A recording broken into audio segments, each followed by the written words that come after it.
Brutal Mode EX was the predecessor of Brutal Mode EX Plus, a Plants vs Zombies mod with a similar concept in mind, using zombie variants to create exciting and extremely difficult challenges. I thought it would be nice to do a little throwback to Brutal Mode EX, seeing as you guys really like the Brutal Mode EX Plus movie, and since there was no voice commentary in the first half of the Brutal Mode EX series, I'll be doing the voice commentary now in 2024. So sit back, grab some food, and enjoy this 4-hour-long movie. Welcome to Brutal Mode EX, a mod that makes Plants vs Zombies much harder. This is an overhaul of the Brutal Mode mod and makes the game even more challenging. Brutal Mode EX is made by the same modders that made the original Brutal Mode, and comes in the same mod pack. Most of the plants and zombies are changed in Brutal Mode EX. Well, firstly, Pew Shooters now cost 50 sun and it starts moving towards the right side of the lawn when placed. That means it now has an expiry date and will not survive in the long run. In Brutal Mode EX, this mod increases the spawning of zombies by 4 times compared to vanilla. After all, PvZ1 was never really a game of any challenge when you could beat it without using any sun producers for the entire adventure. Pew Shooters now also shoot faster the closer they are to a zombie. They also have a 10% chance to shoot a melon, snow pea, or basketball. This will be important later on, and just like that, level 1-1 is beaten with ease. We're going to use the 50-second wait strategy on level 1-2. Level 1-2 has a special rule set where if there are not 3 or more sunflowers planted, the first wave of zombies will only start to come 50 seconds after the start of the level. By the time the zombies come, we have more than enough sun to afford 50 sun Pew Shooters for the rest of the level, so level 1-2 is easy, but just wait for the overpowered conehead zombies. Now, zombies have variants. All zombies have their own variants, and the variants are subtypes of their main zombie. Each variant does different things and follows the same spawning rules as the zombie they are a variant of. The conehead zombies have 2 variants. The first one is an Ice Cream Head conehead zombie. Ice Cream Head conehead zombies have the help of a Buckethead and create an ice trail behind itself like a Zomboni. It moves and eats twice as slow, so I'll just call it an ice trail zombie. Now, its other variant is the Lawnmower Head conehead zombie. What does it do? Well, you see, it moves way faster, and it also, they actually just instantly crush any plant it touches. They are basically torchlight zombies from PvZ2, and they can't be extinguished by chilling plants. They instantly destroy all Pew Shooters in their own lane if they touch any Pew Shooter, but otherwise they work exactly like a torchlight zombie that can't be extinguished. For now, these torchlight zombies won't be a problem since we can take them out with 2 Pew Shooters. Keyword, for now. But cherry bombs now also cost 100 sun and only deal the amount of damage to just kill coneheads, but freeze any zombies that are left alive after death. Level 1-4 is the repeat of level 1-3 but with 5 rows, so not many problems this level either. So far not so difficult since Pew Shooters are now actually really good early game. They pretty much serve as efficient form of defense early on in the level, like a delayed instant use plant, defending its own row. Now this is where the problem really starts. You can literally not possibly defend torchlight zombies in 4 rows with Pew Shooters because they don't recharge fast enough. The first thing is, they can't be stopped by traditional blocking methods, so they just run for everything. Remember how Pew Shooters shoot snow peas? Yeah, this is when it's important. One Pew Shooter alone can defend a torchlight zombie if the Pew Shooter is planted right at the moment the torchlight zombie comes into the lawn. Otherwise, you need to high roll the little chance that it shoots a snow pea to slow down a torchlight zombie down to kill it in time. Thankfully, we lost the free lawnmowers towards the end of the level since the final wave didn't have anything in those free rows. Level 1-4 is already a tough level. Walnut now costs 100 sun, but upon degrading once, it drops 15 sun and freezes zombies around itself in a 3x3 area after degrading a second time. If you're wondering, no, it does not explode upon death unlike the walnut in the original Brutal Mode. Level 1-4 is already tough and it only has coneheads. That says something for the later levels. For walnut bowling, they are the exact same amount of zombies, but with torchlight zombies and ice trail zombies. It'll be harder thanks to the faster speed and extra health. Overall though, the level is not a lot harder since it's pretty much just the half the zombies either move faster or need to take one more walnut shot. You'll do just fine playing casual. And remember what I said about conehead zombies becoming one of the most dangerous zombies in the whole game? Yeah, this is why. At the start of the level, a torchlight zombie can immediately charge at you, and you really cannot do anything about it other than pray for Pew Shooter high roll or use a cherry bomb. And oh, what's that? You killed everything? So the game would say, hey, since you killed everything, here's the next wave. Another torchlight zombie. How fun. And the most scary part is even though you have potato mines, they won't arm themselves fast enough against the torchlight zombies that move 3 times faster than normal. And in case you missed that, potato mines now cost 50 sun, but now you get another potato mine in the same column as the one you planted. It seems like that position is random though. This is when the truly RNG part comes into play and ruins you. Ice Trail zombies spawn as likely as Torchlight zombies, except the latter is much harder to deal with and problematic. We'll definitely prefer seeing Ice Trail zombies instead of Torchlights. Even though they have more health, you have a lot more time to react to them and play defensively. Pole vaulting zombies have two variants. Its first variant is the wildlife crossing variant. It has an angry expression and can use its pole like an infinite amount of times. Yes, infinite. However, it has a downtime between each jump and it is invincible to regular attacks while jumping. I'll just call it angry pole vaulting zombie for convenience. Its other variant is the normal variant, which visually has no change in appearance to the pole vaulting zombie in vanilla. Well, that's because it's the exact same as in vanilla. Pole vaulting zombies are downtuned compared to the original Brooder mode, but the angry pole vaulting zombies can still jump over the lawnmowers and directly enter your house. Level 1-6 is still nice and simple, but level 1-7 is a huge step up from this. Level 1-7 is level 1-6 except twice as long, and that poses a lot of problems since we had to use our lawnmowers to defend the torchlight zombies in 1-6. We can't do that in 1-7. You're forced to spend cherry bombs and torchlight zombies, or you risk losing literally all your plants otherwise. Problem being, more will just come and you're screwed. If you overspend on early game and waste too many potato mines without actually using them, you'll end up getting completely steamrolled by the angry pole vaulting zombies.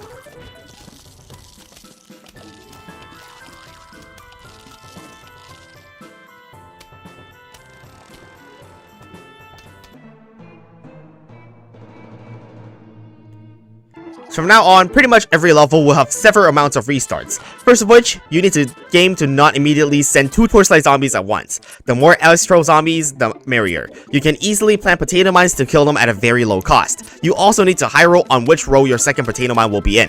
And as you can see, saving your sun and not overspending is key. If you're reckless with your sun and decide to just spend sun on pea shooters, you run out for long-term defense. Snow Pea now costs us 150 sun and does a burst attack after shooting 15 times normally, which attacks in 3 rows and also adds an additional shot in its own row. The indistinguishable torchlight zombies are probably by far the most threatening to all your plants. Snow Peas in the front are pretty terrible since they're almost guaranteed to get run over.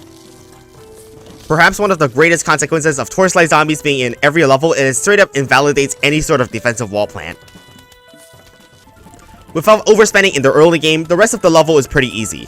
That, I can probably say, applies to every single level in Brooder Mode EX, which you'll see why during nighttime. Just try to not use walnuts at all, because they are pretty bad and serve no purpose at all when they all get completely crushed by the torchlight zombies later eventually. With that said and done, let's move on to level 1-8, and there are also variations to the Buckethead Zombie. Buckethead Zombies variations are pretty darn scary. Its first variation, which spawns pretty much more commonly, is the Gravehead Zombie. It does what you expect it to. It spawns a gravestone upon death. It still has the health of a regular Buckethead. As for Chompers, some of you may remember from the original Brooder mode that it was overpowered. In Brooder Mode EX, they devour one zombie from the range of 3 rows. Chompers take 22.8 seconds to finish eating in Brooder Mode EX, about twice as quick as a vanilla, making them pretty nice since that downtime is only about the time of one wave. Another buff to Chomper is now leaves a trail of bad breath in its row when it's done eating, pushing zombies back and diverting them to rows next door. Chompers seem pretty ridiculously broken, but their cost efficiency is made up by the 50-second long recharge speed, equivalent to upgrade plant's recharge time. With Gravestone coming from Gravehead Zombies, every Gravestone spawns an additional random zombie, and it can be as weak as an imp or as powerful as a Gargantuar. What's even more scary is Gravehead Zombies' gravestones stack on top of each other, so what appears to be one gravestone is actually multiple on top of each other that will spawn multiple zombies. Level 1-8 is only one flag, so you can rely on lawnmowers. On the other hand, level 1-9, we unlock the Repeater, and Repeaters now cost 175 sun. They shoot a pea and a star. A star goes through an unlimited amount of zombies. Repeaters will be pretty necessary for the amount of zombies the game sends at us, and shooting a star makes it equivalent to a pea shooter and laser beam combined. Pretty nice! The best part is definitely that the Repeaters can kill a torchlight zombie before it reaches the third column and crush sunflowers, so no need for potato mine spam prevention. We didn't get to see the other variation of the Buckethead Zombie last level because it's pretty uncommon. Target zombies still have the same amount of health and speed as Bucketheads. Upon death though, they spawn a bungee ambush and consists of basics, coneheads, and its variants. Gravehead Zombies, Green Door Zombies, and their variants, or Football Zombies. Target zombies are pretty darn annoying, mostly because they can spawn tough zombies like Graveheads and Football Zombies in the middle of the lawn, and its spawn is random. If you count up pretty much all the resources I had to spend on that one target zombie, it cost me 2 sunflowers, a cherry bomb, 2 potato mines, a chomper, and another pea shooter. That target zombie costed us 500 sun to fully eliminate. That pretty much puts me in an unwinnable situation coming into the first flag, as I only have one column of repeaters. This is definitely insufficient defense after the first flag, and you can see it for yourself. More target zombies come, and I definitely cannot use 500 stun again for them this time. And this was pretty much the last straw. We could have lived, but apparently a Gravehead zombie can spawn a gravestone on a tile with a plant by instantly destroying it. Killing the repeater in the second row completely exposed the row. Pole vaulter and only one tile defended, no stun left. Better luck next time is what the game is telling us.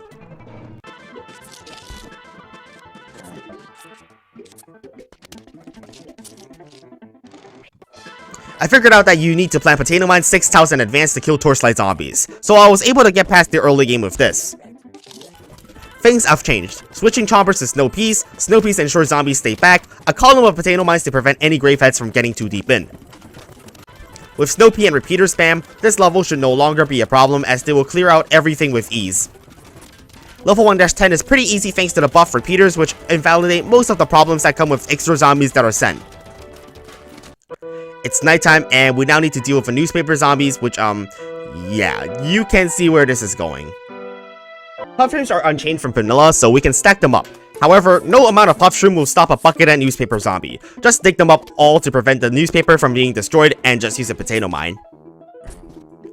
Jack-in-the-box newspaper zombies do a jack-in-the-box explosion when its newspaper is broken. Much less threatening since we can just kill it with puff shrooms. Just one thing to notice though, you can't take a pea shooter, so once you place your newspaper zombie in its row, it will start charging at you. Just make sure you have pre-planted potato mines. But like any other one flag level, you can just rely on lawnmowers. Well that, and there's another problem in level 2-2. Level 2-2 adds an extra flag, Conan zombies and Buckethead zombies into the mix. First of all, target zombies in the early game are unbeatable. You might as well just not play, dude. And second of which, so many zombies have high health in this level, it's nearly impossible to kill everything with potato mines. There is just not enough of them going around the economy. The biggest problem? It's torchlight zombies at nighttime. How are you even supposed to deal with these guys during night levels? These buggers trample all your sunshrooms with ease and instantly kill them all, resulting in an immediate loss. This level was really tough. But really, I mean it took 2 hours to beat. No kidding. You also can't buy extra slots in 2-2, so I'm stuck with using only 6 plants.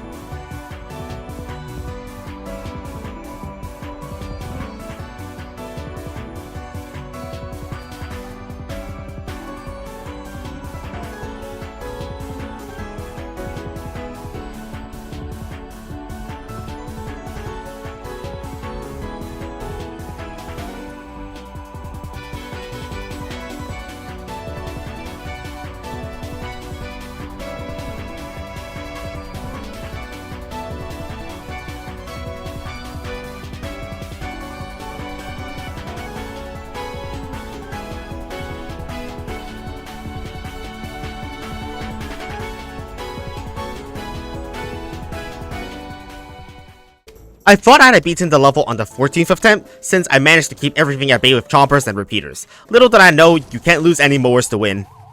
Well, you can enjoy this glorious sight of I don't know how many Buckethead newspaper zombies that spawn in the final wave. Regardless, this is unbeatable with all 5 lawnmowers intact. And skipping over about 5 more failed attempts, I just replaced chomper with potato mine and then pre-planted them in anticipation of Gravehead zombies. Potato mines are better since they are more cost efficient, which allows us to get more repeaters to shut up the rest of the zombies earlier. Pea shooters and potato mine spamming will help us get by the dangerous flocks of Buckethead newspaper zombies. Cherry bomb just to stop torchlight zombies early on. And after painfully trying to beat this level, we can finally move on to the next level. Level 2-3 is the time to deal with screen door zombies. Torchlight zombies are still here and will be a pain for us to deal with literally every single level. The best option is to restart the level and pray you don't get too many of them early on. This one was especially unlucky because torchlight zombies spawned 4 times in a row. For the sake of the video, I'll skip over most of the restarts caused by the early torchlight zombies. Are they unbeatable? No. You can use Cherry Bomb. They are important as they are the cheapest way to instantly eliminate torchlight zombies in Brutal Mode EX. With that out of the way, time for Screen Door Zombies variants. This first one is the Umbrella Leaf Screen Door Zombie, which deflects all strafe shooting projectiles. The Umbrella Leaf Screen Door Zombie somewhat resembles the Jester Zombies in PvZ2, but deflected projectiles don't damage plants. Obviously, you need Fume Shroom for them. Another variant is the Squash holding Buckethead, which instantly crushes the first plant it sees by using up its Squash. It moves very fast. The Squash is its green door, so a Buckethead zombie will be left after the Squash is used to crush a plant. One neat little trick is that pea shooters cannot be squashed, so use them to tank the Squash attack. Fume Shrooms cost 100 sun, but now chill zombies after attacking normally 11 times. The last green door zombie variant didn't appear this level, so let's go and see what's in store for us in level 2-4. In Brutal Mode EX, Gravebuster costs 50, and when you use Gravebuster on your own plant, you get 75 sun back and leaves a plant crater. You can actually take up the crater unlike in the original Brutal Mode, but Gravebuster now has twice as long recharge time. I later also realized you get 75 sun from just using Gravebuster on anything, so removing gravestones is now a profit. With sun producing Gravebuster, this eases the early game significantly because we can afford more pea shooters. Fume Shrooms will be easily invalidating most of the threats since they are mostly low health zombies, with just the exception of the Squash holding Buckethead zombies. Just keep adding more pea shooters into the back to pile up extra damage. You may have wondered why I brought in the walnut, but behold the third variation of the screen door zombie, a zombie holding a Gatling Pea as his shield. You can't use puff shrooms to tank the shots, since they are considered shorter. I thought I had almost lost the top row since I wasn't paying attention looking at the Gatling Pea zombie. A quick reminder that you need to keep placing those pea shooters down. And that's pretty much 2-4 over. You don't need quite much more than 2 columns of fume shrooms, and pea shooters will deal with the damage you need. Use cherry bombs of course, against torchlight zombies and puff shrooms for squash zombies. Time for Whack a Zombie. And in level 2-5, even Whack a Zombie spawns 4 times as many zombies. Way to go make a clicker game hard. All types of zombies can also spawn this level, but that doesn't make a huge difference since it's just clicking that matters. My advice is you click faster. Towards the end of the level, the game starts spamming, quite literally spam, zombies at you, so if your clicking isn't fast, too bad, you can't beat this.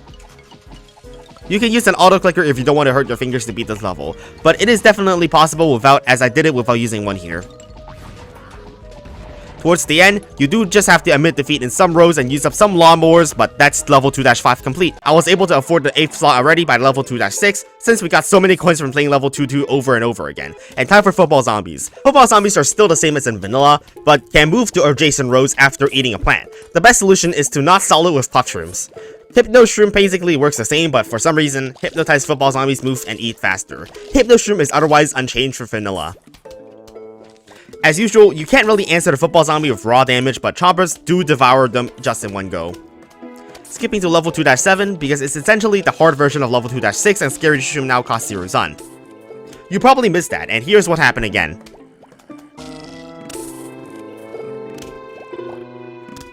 Although costing 0 sun, you need to press Scary Shroom to make it shoot once at the cost of 4 sun.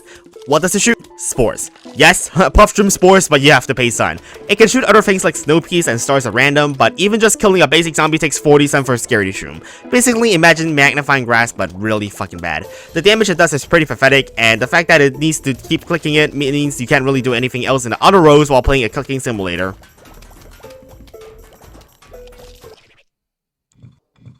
The correct way to beat this level is by using chompers with fume shrooms. Fume shrooms clear out crowds of weak zombies, chompers eat the strong guys, pretty standard stuff right here.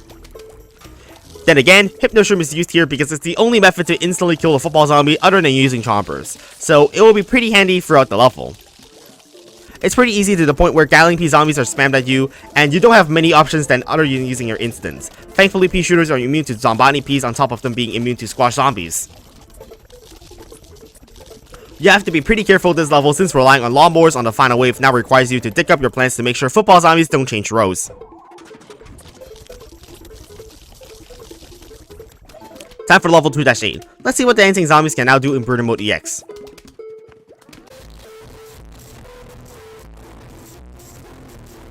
So yeah.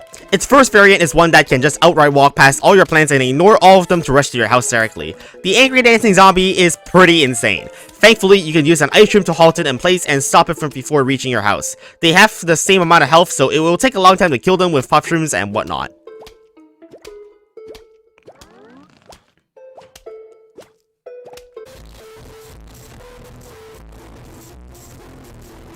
you're pretty much going to need to instantly place an instant kill to prevent it from moving further along the lawn. Suddenly, dancing zombies are one of the most threatening zombies. There weren't any more dancing zombies until the final wave, so level 2-8 was fine. This sunflower dancing zombie heals zombies around itself, but doesn't do anything else. And with that out of the way, it's time for level 2-9. And level 2-9 should be easy since we unlocked Doomshroom, but the problem is it now costs 225 cents instead of 125, which is a pretty well-deserved nerf from the 125 cent nuke the whole lawn. It costing much more is obviously a huge blow to us, and angry dancing zombies are outright impossible to kill without using an instant kills in scenarios like this.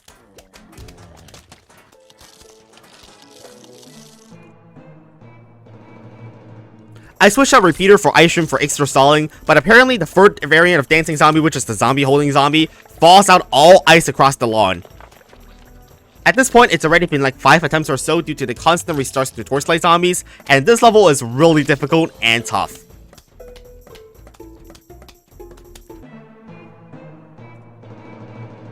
The way to beat this is to use Repeaters and not Fume Shrooms. Repeaters can't kill Umbrella Leaf Zombies as stars are straight projectiles, but can be planted all the way in the back. There isn't really any way to stop all of this, so our best solution is to just make use Torchlight Zombies, don't kill too many of our rows, and use instants to kill off the rest of the zombies. With the right usage of instant use plants, they should be enough to hold off zombies for long enough for the whole level. Pretty scuffed way to win, but it's what we need to do. With that, use Doomshroom for the final wave to nuke it and win. Apparently some weird change was Doomshroom can rock these black suns, and when clicked, makes another explosion.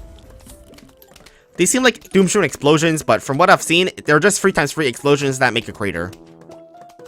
Since Scaredy Shrooms need Force Sun to shoot, we need to make use of the sun we get from Gravebuster to fuel our Scaredy Shrooms in level 2-10. However, the sun available is hidden, so I need to keep track of it myself. However, this level is pretty dang easy since we do just have a bunch of Doomshrooms that we can use at any time, so we can pretty much eliminate all our threats by just doing Doomshroom. Other than that, just use Ice Shroom for angry dancing zombies to hold them in place, and that's level 2-10 done. Time to move on to pool levels. We're back into the pool, so thankfully we actually have sun to not instantly restart the level as soon as we see a Torchlight Zombie, since we can afford Pea Shooter first wave. I'll skip to the next level since it's just a harder version of this level. Now, of course, it won't be a fair comparison to say 3-2 is just a harder version of 3-1, since I can use Squash. So, what's up with that? Well, let's just squash this Torchlight Zombie and see what happens.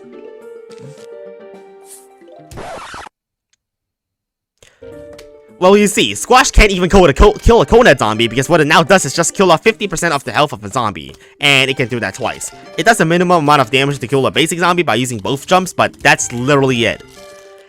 As you can see on the bottom lane, if the Squash kills a zombie with its first jump, it will stay there until another zombie comes close enough for it to use its second jump. However, Squash works the same as in vanilla when in the water, so it can kill Torchlights in the water lanes. Pea Shooters move on the pool, and it falls into the water if there isn't a lily pad supporting it. That pretty much makes it pretty frustrating to use in the water lanes. Squash now also doesn't accomplish much compared to vanilla, and it's pretty bad, but its recharge time is now halved. Still though, there is no chance we beat this level here.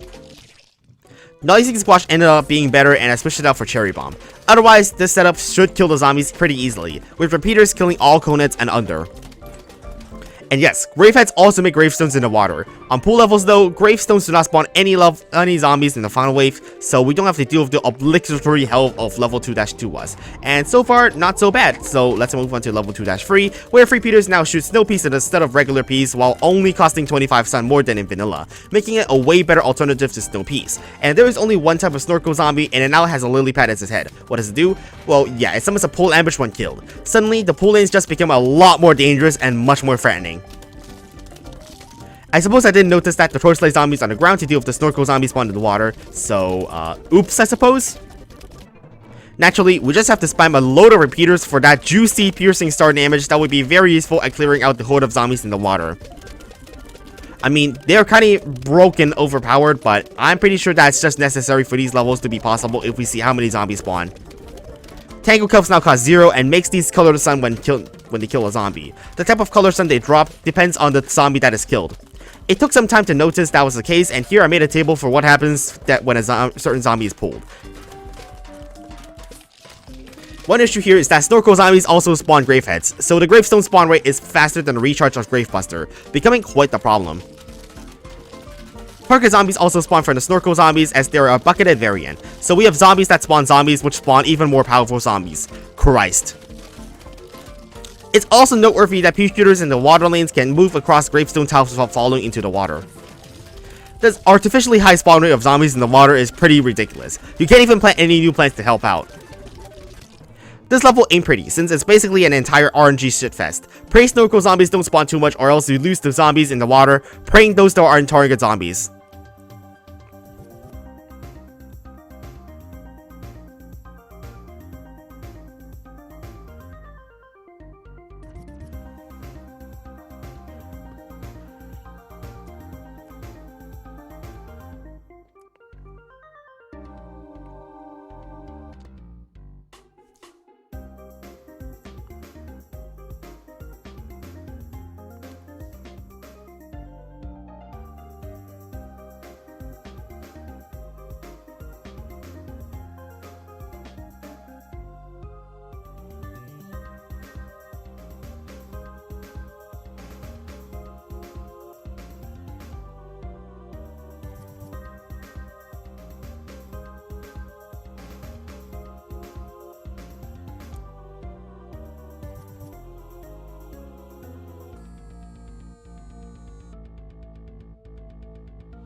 The level is extremely RNG dependent as we already know, but to improve your chances of winning, you should exclusively use Tangle Cups on snorkel zombies.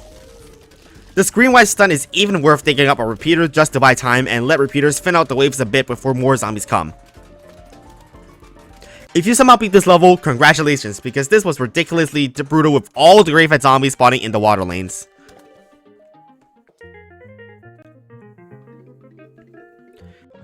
Instead of going to level 3-5 straight away, I'll be playing a minigame first. Why, you may ask? I'll play the Zen Guardian minigame, which is a minigame that only has zombie yetis. Killing a zombie yeti gives you $4,000, so I'll finish up this level and buy out the entire shop. And there we have $260,000, which should be enough to buy out the rest of the plants that can be unlocked later.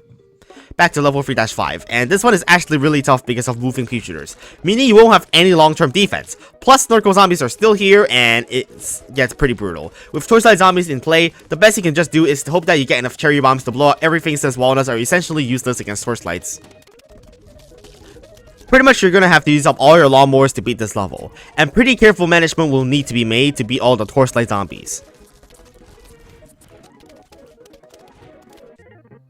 We now have 10 slots as well as upgrade plans in 3-6. Hopefully it'll get easier. Why does Gatling Pea cost a total of 500 now? Well, so now, first of all, it now shoots in 3 rows, making it a Gatling repeater. Then it also has much faster attack speed, shooting a burst every 0.9 seconds or so instead of 1.5. However, it cannot see zombies in rows above or below itself. It also does a 4-star attack after shooting regularly for 6 or 7 times. If you're wondering about Zomboni variants, introducing to you the Pea Shooter Zomboni. It does exactly what it's supposed to be. It's a Zomboni, but also a Pea Shooter zombie. However, when compared to the regular Bruno mode Zombonis, these move slower and they're pretty easy to kill with just repeaters and such. The other Zomboni variant is the Gatling Pea Zomboni, which does exactly what you think it would do again. However, thanks to Gatling Pea's extremely high damage, these Zombonis don't last for long and often get obliterated in a matter of seconds. And once you get like a column of these Gatling Peas down, the level is pretty much over. The damage they output is outright overpowered and kills most things very quickly. After unlocking Gatling Pea, the pull levels are pretty much over. Nothing survives so long, and plus we can pair it with Free Peter to slow everything down. The previously thought to be impossible to kill snorkel zombies don't even live to jump into the water, making it goes to show how broken Gatling Peas are in terms of damage. And oh boy, just imagine this amount of damage with Torchwood's next level. Dolphin Rider zombies are here. They don't actually ride dolphins anymore and they ride zombies. These Dolphin Rider zombies switch to the opposite row when they jump. And then again, you're good to go if you just use Gatling Peas to shred up everything. However, what is weird is that if there's a single plant in the column, instead of immediately jumping, Dolphin Riders actually switch lanes first and jump afterwards. Jalapeno works the same as in regular Brood mode. It costs 50 sun more, but also kills all zombies in its own column instead of just its own row. And no, you're not seeing this wrong. Snow Peas can go through Torchwoods to make flaming Snow Peas now. However, the chilling effect still gets fought by the regular Fire Peas. Skipping it to 3-9 since it's just a harder version of 3-8, we can now use Tall Nuts, which now costs 150 sun but hurts zombies that eat it, like a PvZ2 Endurian. And with Gatling Peas and Torchwoods, pretty much nothing survives, and that's just the way it goes for the overly buffed Gatling Peas, making quick work of everything. And Tall Nuts also can do something else upon death. When it is trampled by things like Zombonis and Torchlight Zombies, it becomes a squash. And oh boy, it does something even more insane when it dies from being eaten. Level 3-10, and I'll be covering the last plant I haven't used yet. Spike Wheats now cost 125 sun, but have a 10% chance at knocking enemies backwards with their attack. Perhaps the biggest advantage Spike Wheat has is it is the only plant that doesn't get crushed by Torchlight Zombies. And anyways, level 3-10 is really easy thanks to the Snow Repeaters. Just remember to not let Graveheads get too far and use Tangle Kelps and Snorkels for the freeze. And that's pretty much level 3-10 over. The last ability of Tall Nut, well, that will remain a mystery until it actually happens in a future video. We're back in the nighttime, and Siege Shrooms now have fast cooldowns, so they're actually just as good as Puff Shrooms. The advantage, of course, is that we can use Gravebuster on Siege Shrooms instead of Puff Shrooms, which won't interrupt our early game defense of Puff Shrooms. Wait, what? So, you heard that right. A Balloon Zombie in level 4-1. What? What? What the heck?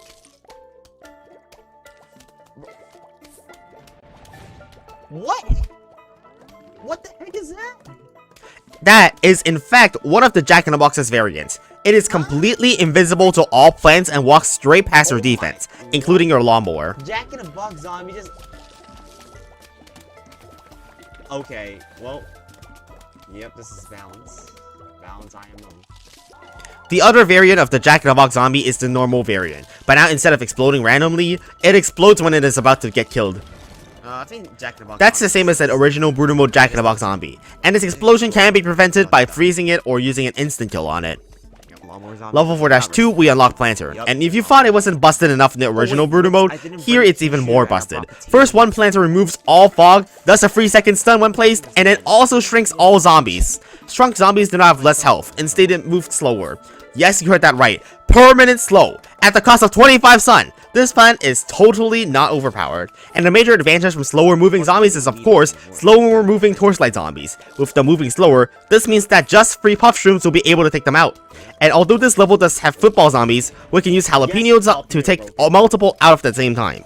And no Ghost Jack-in-the-Box zombies appeared at this level, and it can be explained that it is an extremely rare variant of the Jack-in-the-Box zombie. How it works is actually it reveals itself when it's near a Plantern, becoming vulnerable to regular attacks and invisible when away from a Plantern. And that's level 4-2 done. Balloon zombies only have one variant, which is the balloon zombie holding a garlic. When it touches a zombie, that zombie is moved to the row next door. And yeah, by the looks of things, this isn't going too well at all, but video game logic saves us every time. Lawnmowers kills balloon zombies, but that's basically the entire level over. Only one balloon zombie spawns before the final wave, so I didn't even plant Cactus to beat this level. Comical indeed. Blover now costs 125 sun, but when planned, slows down all zombies and does a bit of damage. However, it now has a 40-second long recharge speed. Now you might think, now we have Blover, balloon zombies should not be a problem anymore, right?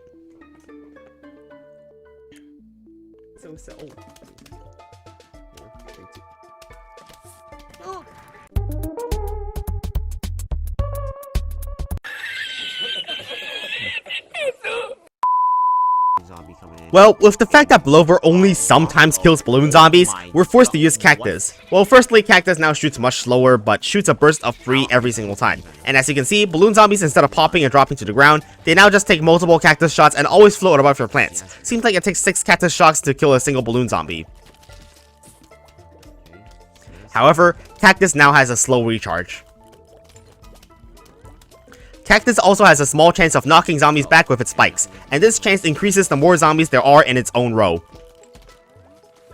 After getting 2 free Peters and Cactus to defend balloon zombies in all rows, the level should be fairly easy. Thank God for fast cooldown Siege Shrooms against Dolphin Rider zombies. And if you're wondering about level 4-5, it's literally as easy as in vanilla, and I finished the level in under 1 minute.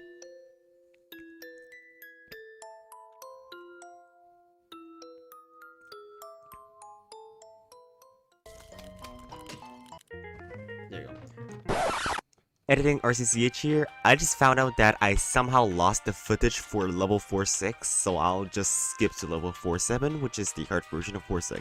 Back to the video. Cattails are unchanged, but they now cost 50 stun less. Seems kind of busted since they were already really good in vanilla and they're now even better. Unfortunately, not really since they only excel at dealing with high health single units, and not a swarm of coneheads, especially not if the conehead zombies move 3 times faster. A Digger zombie is coming, and you might be wondering why I'm not using Split Pea or Starfruit.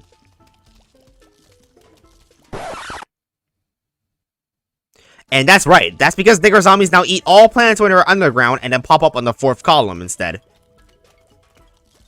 They're especially dangerous as you cannot be damaged while underground, so they'll pop up in the middle of the lawn and can make their way towards your house with no effort.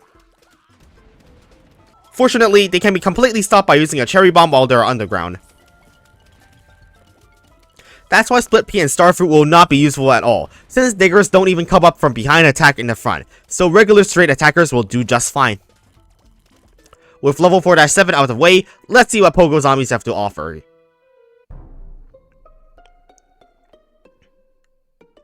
Pogo Zombies have 3 variants. The first variant is the normal variant, which doesn't do anything new other than jumping a lot higher than usual. Doesn't do anything except make catapult plants a lot more likely to miss their shots. The second variant is a Pogo Zombie without a Pogo Stick, but rather a Buckethead. Pogo Zombies without Pogo Sticks move faster than usual, so it's a faster moving Buckethead Zombie, but it also smashes plants like a Gargantuar. But that's it for level 4-8. Only 1 flag, so no problems. Level 4-9 sees the return of Balloon Zombies, but thankfully we now have Cattails, which shred them apart. And the last Pogo Zombie variant is the Disguise variant. The Pogo Zombie disguises itself as another zombie, and damages plants it jumps on. It does not have any other abilities of the zombie as it disguises as, other than ladder zombies, as far as I'm aware. The Free Peter Cattail combo will be good to defend the rest of the level. Free Peters for the slow, Cattails for high single unit damage, and Balloons pretty standard. Level 4-10 is another easy conveyor belt level. Featuring the fog plants, I'll explain the changes to some plants I didn't get to use. First of all, Split Pea costs 175, but now shoots peas 2 shots per shot on both sides instead of just the back side. Starfruit now costs us 200, but now shoots at a different angle and stars can pierce through zombies as we already know.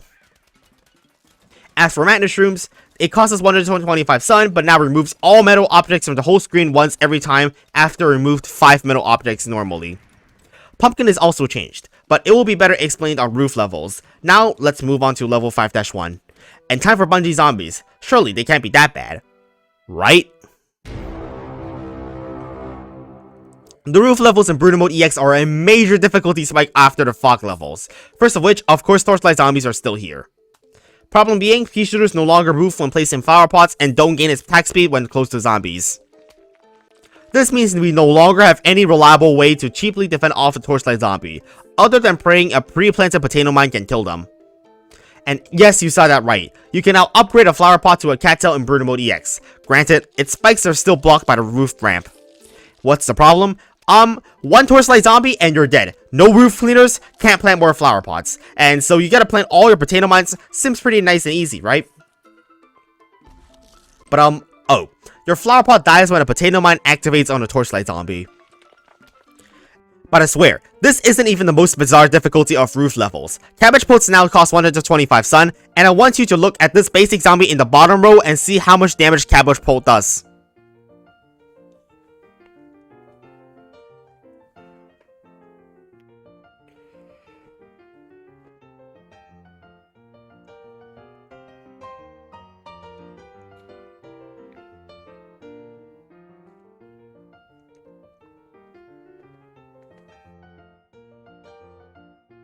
How pathetic is that? It takes 7 cabbage pole shots to just make an arm fall off a basic zombie. Granted, cabbages basically do no damage, but they do shoot a winter melon every 9th shot. Worth 125 sun and definitely no lol. And to make matters worse, here comes Bungee Zombies. They only have 2 variants, Pea Shooter Bungee Zombies and Gatling Pea Bungee Zombies. The twist is these Bungee Zombies don't steal your plants. They sit there blocking any attackers until they get killed. By the time the cabbage pole can kill this Bungee Zombie, the video is probably already over. So basically cherry bomb time. So yeah, even 5-1 is ridiculously difficult. Torchlight Zombies in a level where flower pots can be planted. Dear God. Thankfully, there is a solution which is called just getting lucky on your blower to make it do enough damage to kill everything. It does a random amount of damage every time, so either you get lucky or you go restart, bro. With that atrocity out of the way, we can plant flower pots in 5-2, so there's not a tremendous struggle anymore. Anyways, turns out Bungie zombies do steal if you use a planter for whatever reason. And since cabbage poles do a pathetic amount of damage, your best friend for level 5-2 is chompers, which will be fine to clear out all the high health guys, and planter will stall. The return of graveheads on roof levels mean the return of extra zombies spawning in the final wave. As if it wasn't bad enough already, just focus on defending rows with no roof cleaners and let all the other rows go. And it seems hopeless, with a Giga Gargantua on the top lane with no roof cleaner. But this is when I see why cabbage poles were so bad. It's because they actually do more damage the more health a zombie has. Still pretty terrible plant though. And I'm just gonna pretend you didn't see that Gargantua for a Jack-in-the-Box zombie. Perfectly normal, fair and balanced. And now Kernel is thankfully not made to do less damage, and it's actually buffed from vanilla. Kernel now sometimes butters up groups of zombies in a 3x3 area instead of just one. It sounds like a small buff, but this change is extremely significant. Just look at all these zombies completely stunned. And ladder zombies now carry portals, and they can build their ladders on any plant instead of just wall plants. Yes, ladders because multiple of them. And ladder zombies make it look dangerous, but Kernel Pulse will make your life a lot easier from here on out. To put it simply, their stalling is super good and they put in a ton of work. And that's level 5-3 over. Pretty easy, but time for the dreaded level 5-4. I tried numerous strategies for level 5-4 involving Kernel Pole and Chompers, but most of them were really struggling against Pogo Zombies since they can't be buttered or devoured.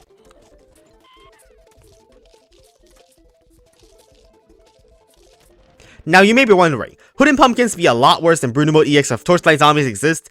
Yes, but they also do something else when placed.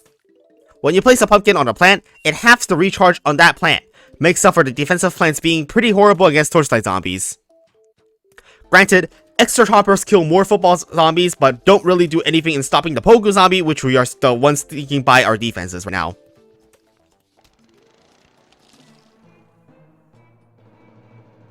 The solution is actually rather simple. Cattails to the rescue. Of course, thanks to them being placeable on flower pots, we can use them to kill the bypassing Pogo Zombies. And there we go, level 5-4 beaten with ease, and just like that. Goes to show the power of cattails not just in pool levels, but also roof levels. Now, level 5-5 is not much harder thanks to the buff Chompers. Noteworthy, however, is Torchlight Zombies deployed on the 5th column always crush your Chomper.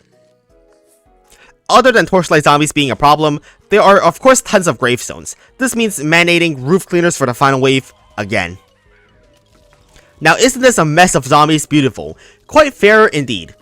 Next up, Catapult Zombies. Surely they didn't make catapults completely unfair and undefendable too.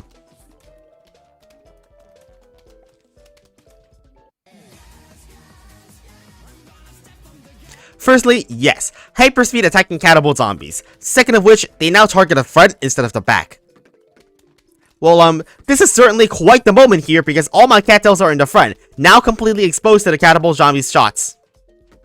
And you might be wondering why I brought Spikeweed on a roof level, but that's because they are now plantable on the flat section of the roof. Pretty neat for catapults.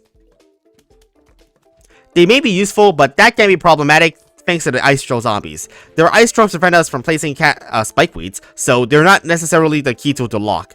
Since the catapult zombies aren't going to die, spam your cheap plants to protect your cattails the best you can, and just keep planting those flower pots, potato mines, and planterns. Extreme micromanagement is needed to keep the cattails from being completely destroyed by catapult zombies.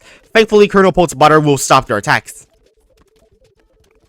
Instead of needing extreme micromanagement in level 5-7, Umbrella Leaf solved the problem completely. Hence, we can just plant them up front and just destroy zombies with Gatling Peas.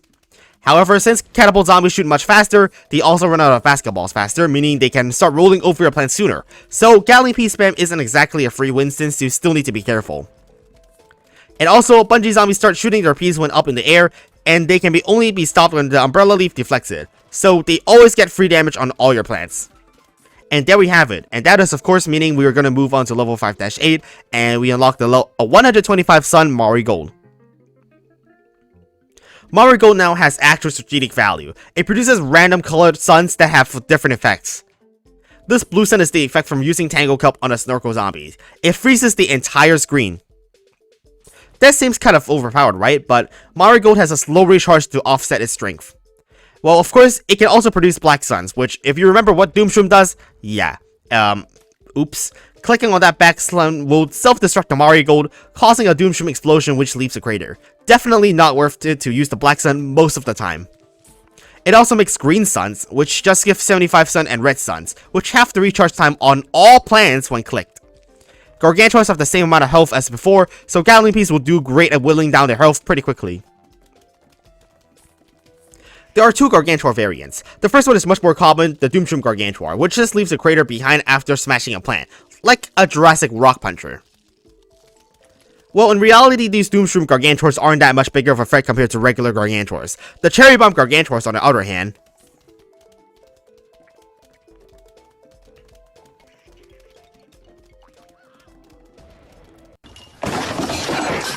nope, there's absolutely nothing wrong and unfair about that. A Gargantuar that just throws a Jack-in-the-Box zombie that instantly explodes. Madness Shroom counters the Jack-in-the-Box zombie, of course, but I didn't think about using it at the time of playing. Thankfully, this level is only 2 flags, so there are not too many Cherry Bomb Gargantuars to contest with. And there we go. Level 5-8 is pretty easy, actually, so we'll take that. Level 5-9 was surprisingly easy to beat, and only took 3 attempts. Firstly, Gatling Peas for damage is great. Mullins, although costing 225 sun instead of 300, they are still less cost efficient than the overpowered Gatling Peas in terms of single unit damage that we need in this level. Chronopulse will be very nice for early game and act as very valuable support later on to stun Gargantuars in place. Now, I didn't know this until this point, but stars are not blocked by the roof, despite being a straight projectile that does not go through the shields, so we can actually use star fruits on roof. The high health nature of zombies this level can get pretty hectic at times, as catapults will sit back behind untouched, causing them to roll right forward and trampling plants very quickly. Thankfully though, Gatling Peas will defend these open rows that get exposed since they attack in 3 rows, allowing us to afford to lose a row without needing to completely rebuild. And the whole game is a mess, and you just have to keep using Gravebuster. It doesn't recharge fast enough to keep up with the rate that Gravehead zombies spawn. This means we need to keep as many roof cleaners as possible for the final wave, because oh boy, the final wave ain't pretty to deal with. Focus on defending the rows without the roof cleaners. This was absolutely mad to deal with. I had almost lost on these 2 bottom lanes, but with some quick thinking, I was able to get myself out of this sticky situation. Almost no stun remaining, I went to use a planter to stall a bit to get my Cherry Bomb back, and a Potato Mine for the last Ice Troll zombie, and we're moving on to Zomboss, just barely beating level 5-9. Unfortunately, Zomboss is basically the exact same except it spawns zombie variants. It might seem sensible to say this level should be a decent bit harder, but it isn't.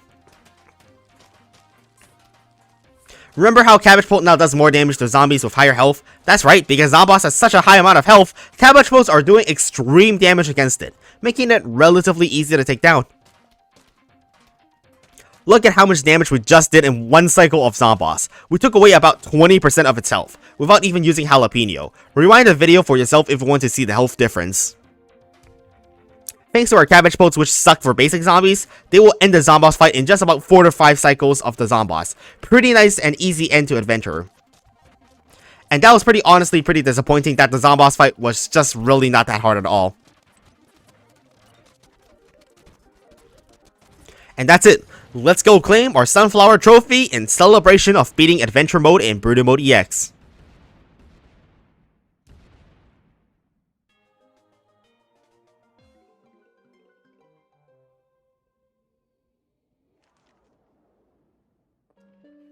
Wait, there's no way level 6-1 is here.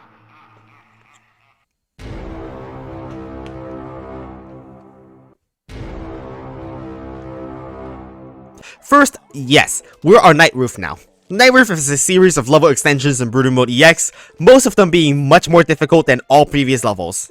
In level 6-1, there is a pretty special gimmick. Most zombies are a pea shooter zombie. Yep, almost all zombies in this level get a pea shooter head while maintaining all their own abilities.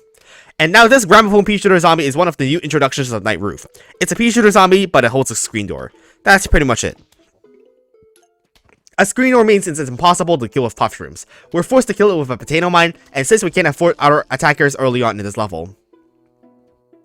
If you thought torchlight zombies weren't bad enough on normal roof levels, we can no longer use the lantern plus free puff shrooms to kill them, since the roof blocks the puff shots. But wait, you also can't use pea shooters, so I guess you can see where this is going. Level 6-1, and we are ready to start the music. Hell yeah, this level took about 2 hours to finish, because it's that stupid. Unbeatable amounts of pea shooter zombies combined with torchlight zombies on night roof. Most attempts end by the third wave of zombies. It's just that dumb.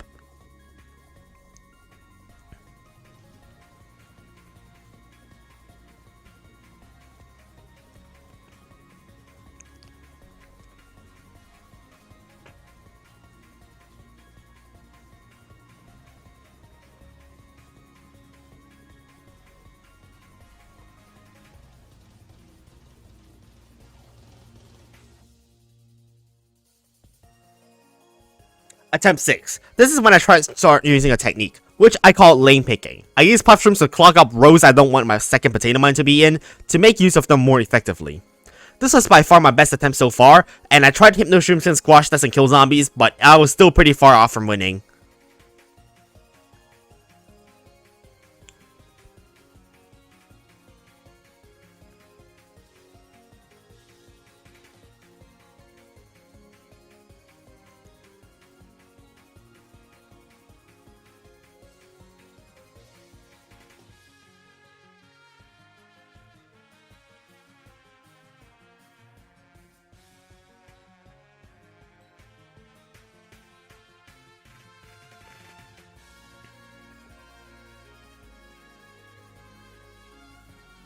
This is when I start incorporating another strategy, which is Grave Buster plants take hits from pea shooter zombie shots, so I'll use these plant craters to tank temporarily.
And more than 20 attempts already, and we still haven't even made it to the first flag. And for the sake of the video, I'll just talk about a winning attempt here. First of which, the pea shooter screen door zombies are a pain to deal with. You can't even plant potato mines in preparation most of the time, since they just shoot them all down. Having a start with no pea shooter zombies makes it much easier to get stun. Now to kill the pea shooter screen door zombies, the best option is Melon Pult. Since they cost a lot, I'm running all 3 sun producers, Sunflower, Sunshroom, and Grave Buster. I couldn't find any other way to get by other than using Melon Pults, since none of the other catapult plants worked. Fume Shrooms just died to torchlight zombies. Throughout the entire level, you're mostly going to need to keep spamming flower pots, lanterns, and puff shrooms to block the pea shooter shots. Melon Pults excel in dealing with the masses of zombies here, all of which don't have much health except newspapers, which is why we're using Squash to cut their health down to kill. Both Squash and Cherry Bomb will be very good at cutting down the health of strong newspaper zombies. And hopefully, that will just be enough before you completely lose all your sun producers to the pea shooter zombies. And as per usual, preserve roof cleaners for the final wave to kill everything at once, and that is level 6-1 complete. If you'd like to watch the rest of the attempts, it should be uploaded in my stream archives sometime in the future. And it's now time to see what level 6-2 has to offer for us.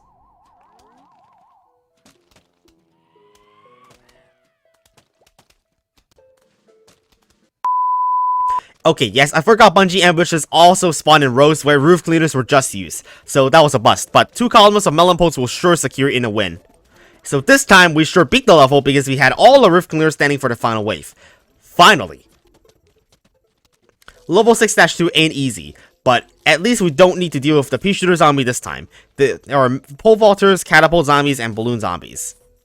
The problems is with the pole vaulters in the early game being unbeatable. You need a potato mine plus fire pot to make it jump over the mine, but that doesn't work if any zombie was in front of it. If you don't kill it, your roof cleaner is gone.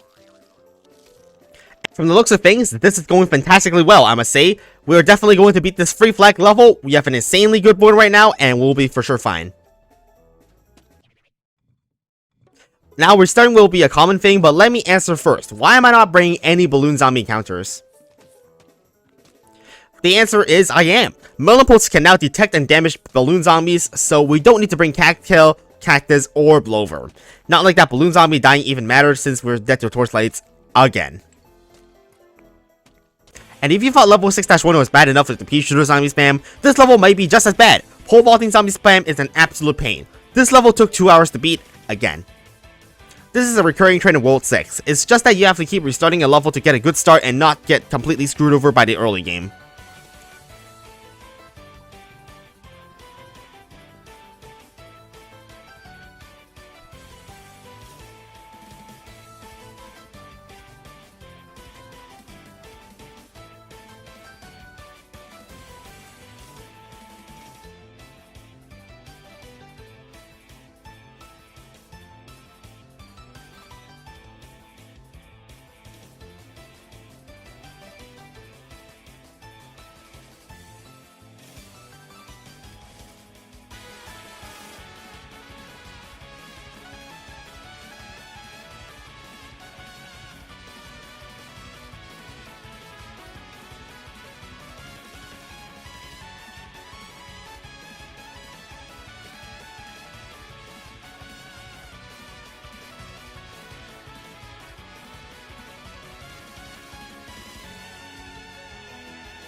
Whoever invented torchlight zombies really needs to go see the doctor, because they are so darn stupid and super unbeatable. Thankfully, this level does have a solution. Forget about Umbrella Leaf if everything is not even moving. Using both Lantern and Ice Shroom for stalling proves to be very good. With the Double Sun option, this causes the regular zombies to stay back, so that we can actually do Potato Mine plus Flower Pot and kill Pole Vaulters. By doing this, we can actually get to the first flag pretty reliably and not have to be completely steamrolled. As for Catapult Zombies, just spam Flower Pots, Puff Shrooms, and Planters and Potato Mines to tank their shots. Thankfully, Catapults don't actually shoot that much of the time, since they're mostly stunned by Ice Shrooms or Planterns.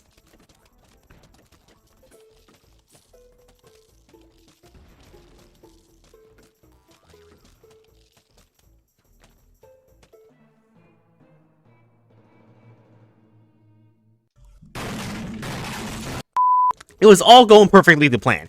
This time, I was determined to not lose again. Thankfully, I didn't, so we actually beat level 6-2. Kinda funny that we ended up ditching Umbrella Leaves against Catapult Zombies and went for just a stun strategy. After 2 levels of auto torture, thank god level 6-3 doesn't have Conehead Zombies, so we don't have to restart against Torchlight Zombie spam anymore. With only basic zombies and Walnut Newspaper Zombies in the early game, we can easily defend with just Puff Shrooms and Potato Mines. The Walnut Newspaper Zombie has a newspaper of the health of a screen door, and when the newspaper is destroyed, it gets mad and tramples all your plants.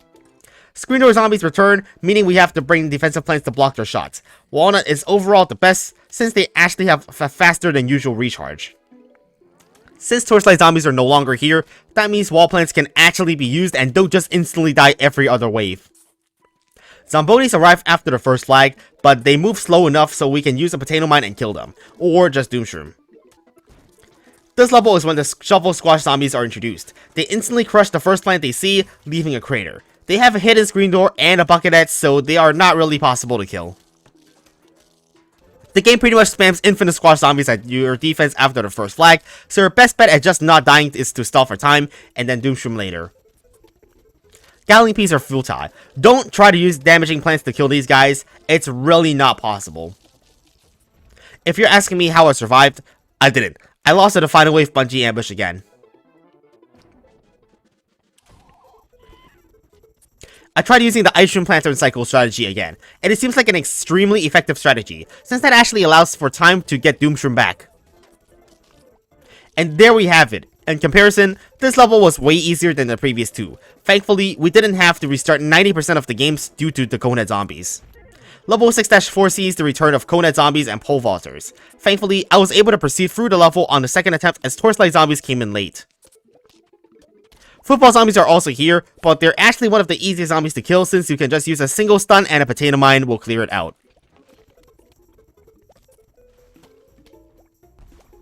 With Pole Vaulters back in play, of course we have to go with the Ice Shroom Planter and Cycle strategy again. Level 6-2 had me trained enough to deal with the horrors of Pole Vaulters. Keep placing potato mines in anticipation of Pole Vaulters and Football Zombies. The Conehead Jalapeno Zombie is here, and it explodes after not getting killed for a while, burning down an entire row. Twist is, they move to the adjacent row when exploding. The level is overall not that difficult since the double stall cycle strategy is quite effective. Only a short level too since there's only 2 flags, so not too many football zombies appear.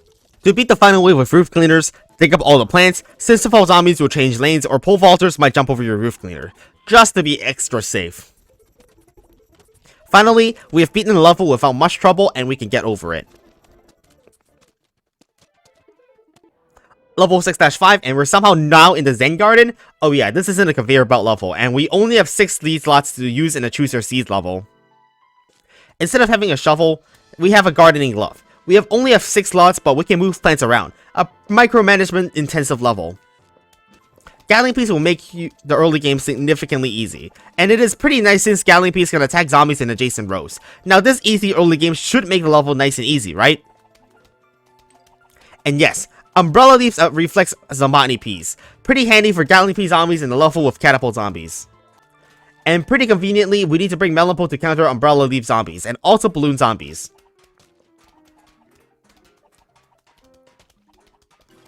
If you thought the level would be easy, it isn't. The amount of micromanagement needed is actually quite wild, since a lack of seed slots mean a lack of any stunning or instant kills.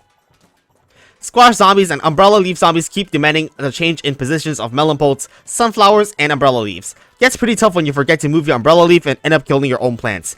I somehow forgot about Ghost Jack-in-the-Box Zombies, so we can't even win if we wanted to here, since I don't have Planter in my loadout.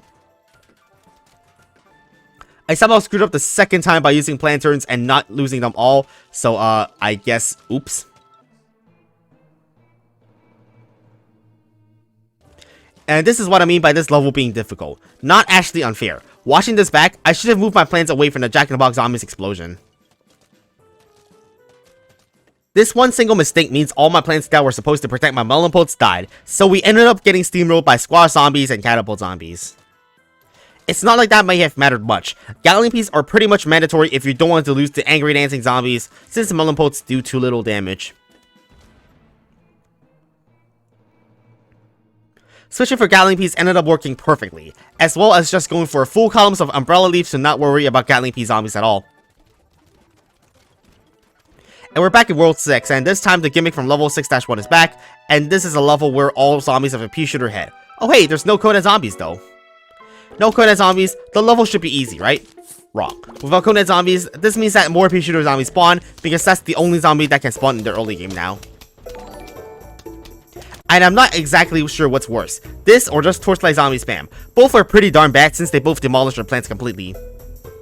You can kill off all the zombies of instance and then, well, the problem just comes back straight away. Surely the Ice Shroom Planter Cycle strategy won't fail us this time around. It worked perfectly in the last few levels.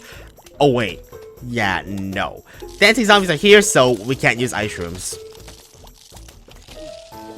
And yeah, this is actually just insane, man. Surely it can't be that bad. We can just use something else instead of Ice Shroom.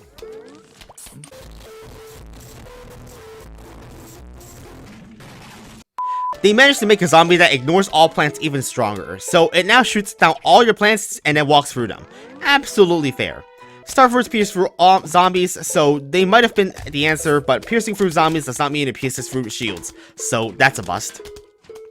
And that is when beam shrooms come into play. They're cheap, shoot through shields, perfect for this level. Plus we started 5 columns of flower pots, so we have pre-planted protection.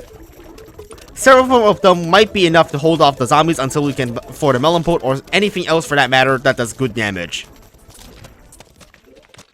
That is until the first flag strikes. Suddenly, your protected fume shrooms don't seem that much more protected anymore because they send squash digger zombies to ruin your career. Try to dig up flower pots to prevent the squash digger zombies from making more craters, but all these efforts are futile since we don't have enough pots to last for the whole level.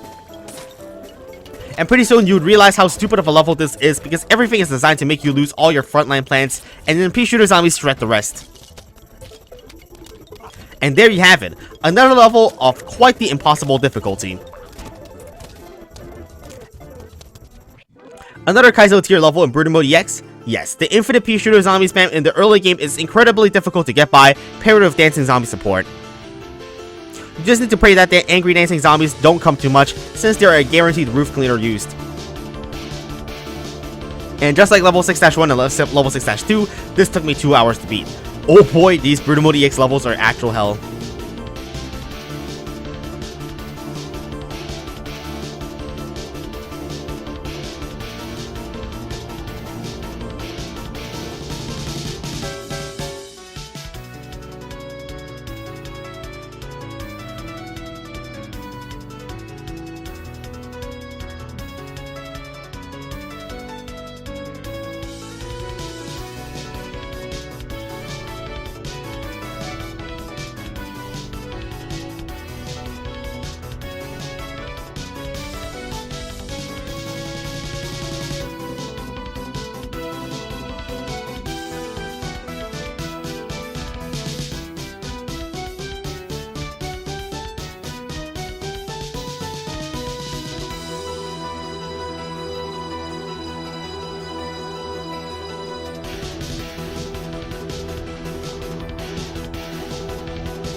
The key to beating another super difficult level is to only use very little amounts of fume shrooms just for the early pea shooter screen door zombies. Minimizing wasted sun on temporary early defense is really important to keep as much as possible, for instance for the second half of the level. Melon pots of course are still the best attack here for dealing with squishy low health zombies. With squash digger zombies, obviously we can't really do much anything to kill them other than spending our instant kills. Doomshroom is our best option after Ice Shroom for them.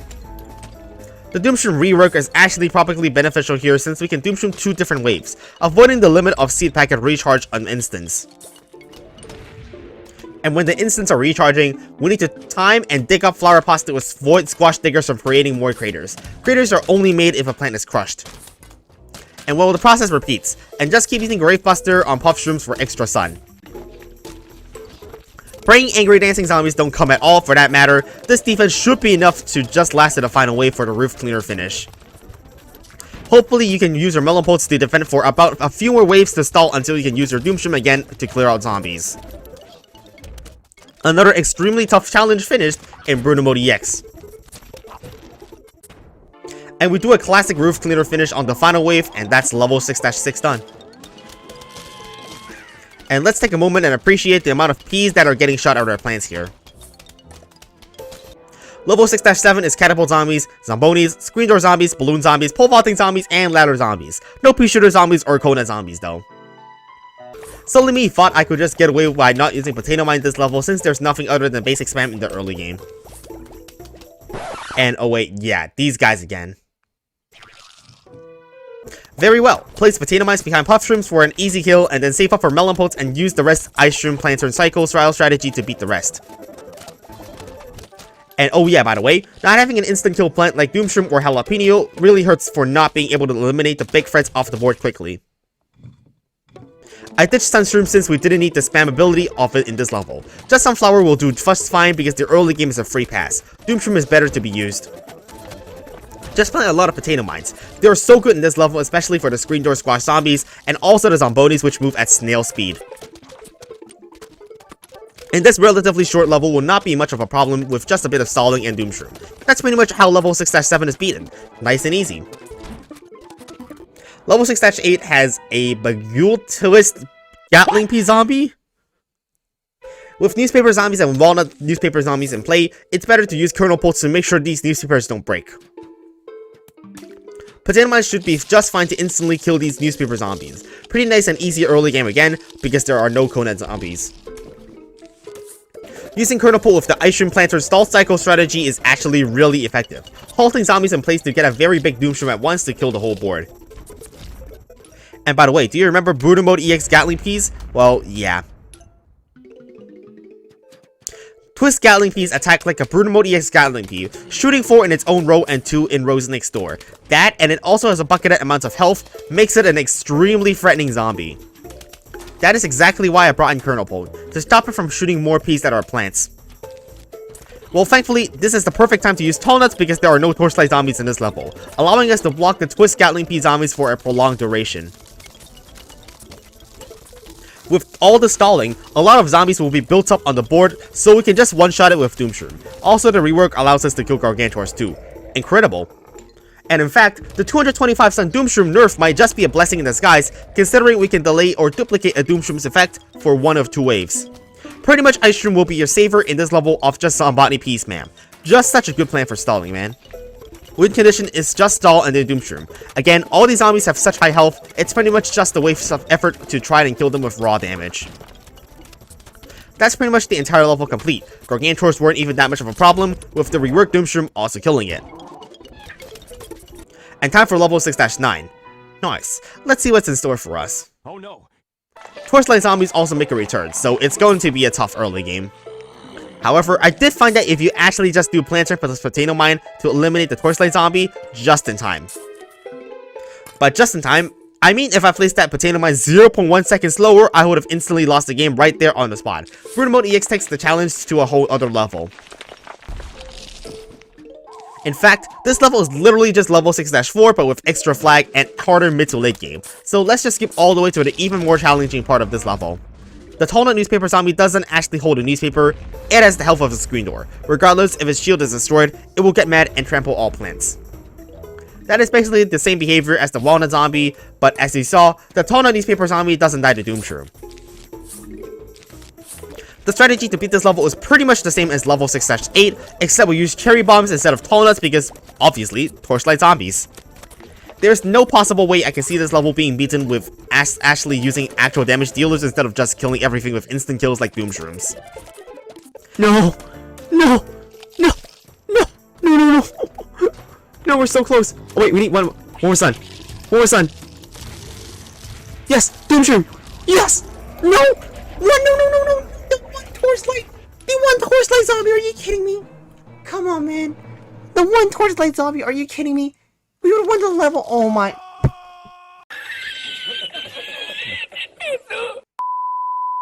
Now thankfully, it only took a couple more runs to get this level over with, using the stall cycle instant kill strategy.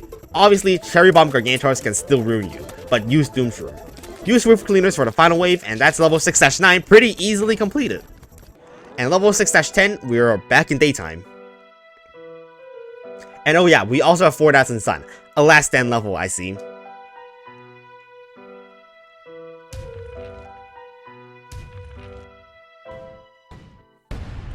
Obviously, this isn't a last stand. Those who've watched the original Bruno Mode series will know that level 6-10 is the Zomboss fight, but done in the Choose Your Seed level. To make it extra spicy, there are also natural spawning throughout the level. This is how we will see pea shooter zombies appearing. Now, give or take, I already knew how to beat the level before because I've already played it in the normal Bruno Mode, and the strategy is pretty simple, so I finished this on the second try. First, you want to stagger your melon potes so they're on the first and fourth column. This is done to avoid losing all melon potes in one row in the event of a van attack from the Zomboss. Now obviously we're running melon potes because this is a roof level, but what about the other plants? We need Ice Shroom, Coffee Bean, and Jalapeno for Zomboss ball attacks. Lantern is needed for Ghost Jack-in-the-Box zombies, and it's an insanely good plant to use anyways. Chrono Pulp for its slowdown, and Doomshroom and Cherry Bombs as backup instants. Now, what makes this fight easy is, well, simply said, you can just plant on the 9th column in this level, which is usually not possible in the Zomboss fight. Since Jalapenos hit all rows when planted in Bruno Mode EX, Zomboss will end up taking 5 times more damage from one Jalapeno if placed on the 9th column. That of course means we can take out Zomboss very quickly before it overwhelms our limited defense with its zombies. What makes level 5-10 really easy is how you can get virtually infinite Jalapenos to take out any zombie Zomboss throws at you. Here though, we are limited to the recharge times. And oh yeah, also, this happens in the final wave.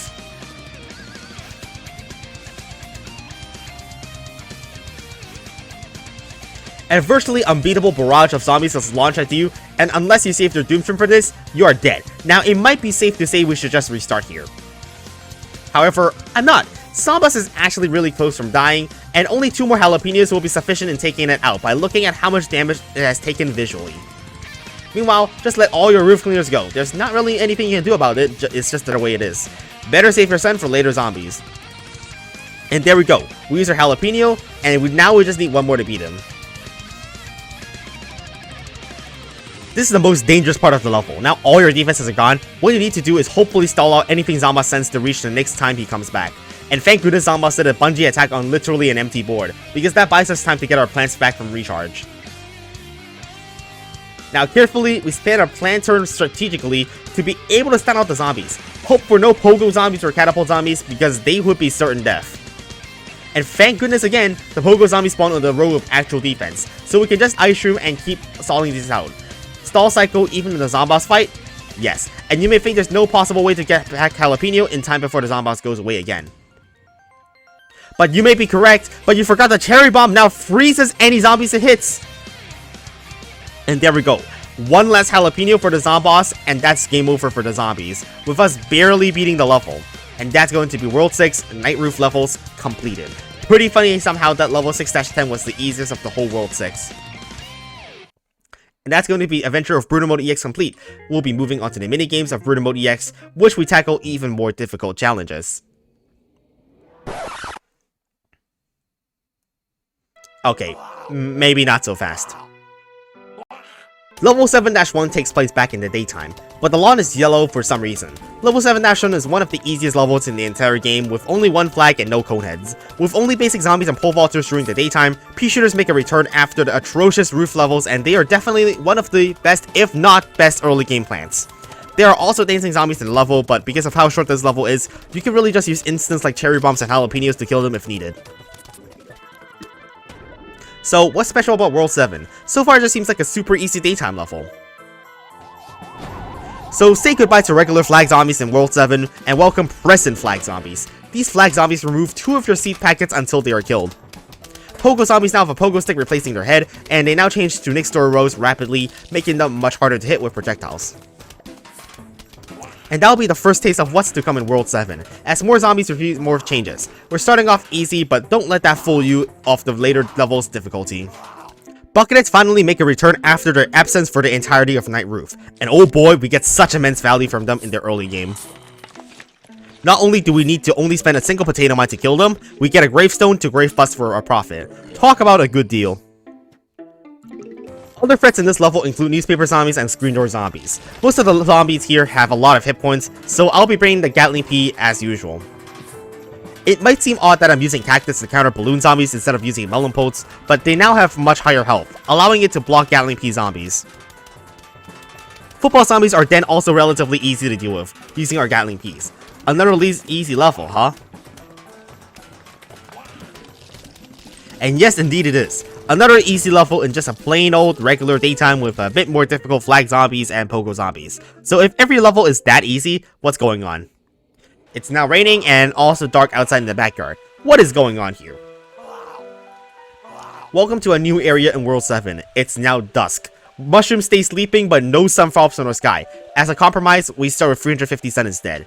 And since we can't hurt zombies with puff shrooms or sea shrooms in dusk, once we're out of sun and sun producers, that's it. We have to manage our sun even more carefully than at night. However, a little loophole we can take is with the 350 starting sun, we can immediately afford Cattail to defend the entire early game pretty easily. Since this level only has one flag in it, we can pretty much cheese the entire level just by planting pea shooters and relying on Cattail for extra damage. But that's not it for the area of Dusk. There are even more crazy new areas in World 7 to explore ahead of us. With this Cattail strategy, we easily cheese this short one flag level in Dusk. Not like it was a challenge since it was just coneheads. If World 7 has been so easy, surely level 7-4 won't be a challenge either. Snorkel zombies, twist Gatling Peas, and Gargantuars. Well, what could go wrong? The answer to that is, well, everything. On top of the broken Snorkel zombies as if they were bad enough with all the pool ambush spawns, this level also offers screen door zombies and ladder zombies. Screen door zombies mean early Gatling Pea zombies, which are a pain since they fire down a full row of sunflowers. The problem hasn't happened the entire game, since every time screen doors have appeared, it's been at nighttime. Sunstreams are shorter so they can't get shot. This creates a pretty interesting scenario. Since at level 6-7, we use the Ice Shroom Planter and Cycle strategy, but obviously that won't work here since Ice Shroom will sleep. Their early game is tough, but the real challenge starts at the first flag. Twist Gatling Pea zombies will start to come and shred everything. Clearly, we need wall plants. The Squash Screen Door variant is one of the worst to deal with, especially when Twist Gatling Peas are here. Squash zombies clear out the walls and Gatling Peas fire you down. And what's this weird message on the screen? I have no idea. Let's keep trying to defend this mess of a level. For the absolutely broken Snorkel zombies, of course I brought in Cannibal Kelp. This level seems to be a bit more challenging than the previous 3 levels, but so far we're doing pretty well. Nope, the game did not just glitch out. In level 7-4, the second half of the level will have the Dark Stormy Night condition, obscuring our vision of the whole screen. And just like that, I couldn't even see it happen and the entire road just got demolished by the Twist Gatling Pea zombie. The spike in difficulty is insane, and suddenly we have to deal with Twist Gatling Pea zombies in the dark with no way to tell which row they are in, and also torchlights in the dark. We can technically survive because Tangle Cups give sun and cost 0, but there is practically no way to survive for what's to come our way. The obvious call is to use Tall Nuts, but the problem is it isn't nearly enough to block the Twist Gatling Pea zombies, because they attack in 3 rows, so we need even more if we want to win. Another problem is obvious. We're in dusk, so we're making much less sun even compared to nighttime, so it's really difficult to afford Gatling Peas to defend these really tough zombies. The level is just ridiculous. Twist Gatling Pea zombies are just so tough to take out. We can't even use Doomshroom since it would die before we can plant it in the water. Whichever row doesn't have a Tall Nut just gets absolutely demolished. There's no way of winning this either. We barely have any sunflowers left, so we can't even afford the extra defense for this madness. The fact that our entire screen is covered in darkness doesn't help us protect Tall Nuts from the Squash Screen Doors variant. Not going to lie, it's also pretty hard for me to present what's happening because the screen is completely dark. I suppose the best way to show what's going on is to show a still image of a screen flash. Okay, so firstly, we have literally nothing except the 2 rows of plants remaining, some good amount of Twist Gatling Pea zombies, and yeah, this is going really well, isn't it? With an extremely small amount of sun to spare and a bunch of high hit point zombies to beat, this level proves to be an incredibly tough level. This took a total of around 3 hours. A time-lapse of this level sucks, since most of the time the screen is covered, so try your best to look at this hellish level. We set up a wall of Tall Nuts, but we can't even protect them from the impending doom of torchlights. And yeah, let's not forget, we have not even gotten to the point where Gargantuars come, but we're slowly making progress. Thought Tallness would be the lifesaver, now introducing the Cherry Bomb Gargantuars throwing Jack-in-the-Box zombies in the dark. This is totally fair.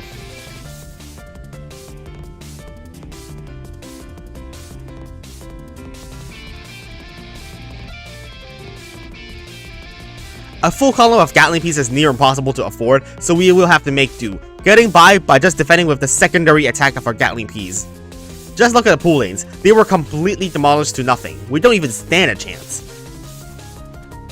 The scariest part is when you don't even see the Dolphin Rider bypassing all your defense and going straight to the house.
Now this level is not impossible, just requires a lot of good early game luck.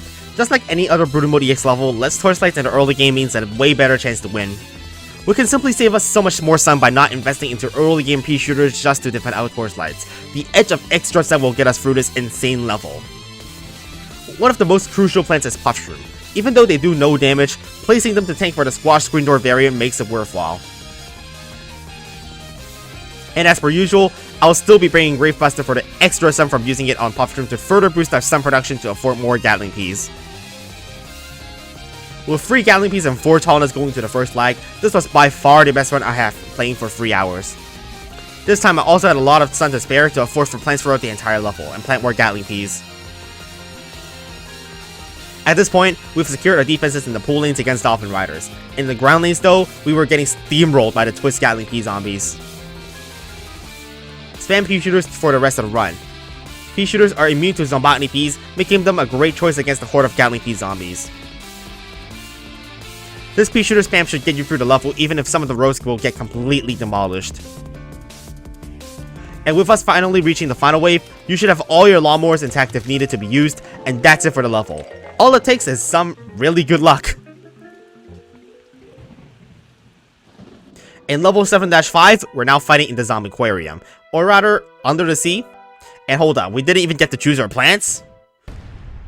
Level 7-5 is locked and loaded. We can't change what we are getting, so it's just a matter of using the plants we have correctly. And as you can see, we're at nighttime since the Sunstream isn't asleep. What's odd is, we have 2 pool lanes by looking at how we have 2 pool cleaners. And what's more odd is, we don't have lily pads or sea shrooms for the water lanes in this level. And that's the challenge of this level. We have to defend off 2 pool lanes without planting anything in the pool lanes. For reasons I don't know, Pea Shooter just recharges slower at the beginning of this level. Now even more weirdly, Scaredy Shroom can get scared in this level, which usually does not happen in Brutal Mode EX. And if we place the Scaredy Shroom on top of Zombie, we instantly get 75 sun back instead. Pretty interesting I suppose, so Scaredy Shrooms are extra sun production. And I thought I was getting prepared by getting some sun shrooms and getting some light defense, but with 83 sun, there's no way we can defend off that Torchlight Zombie in the water. And after restarting, I decided to use all my Scaredy Shrooms for extra stun instead, buying myself more Free Peters, to actually be able to defend off the pool lanes this time.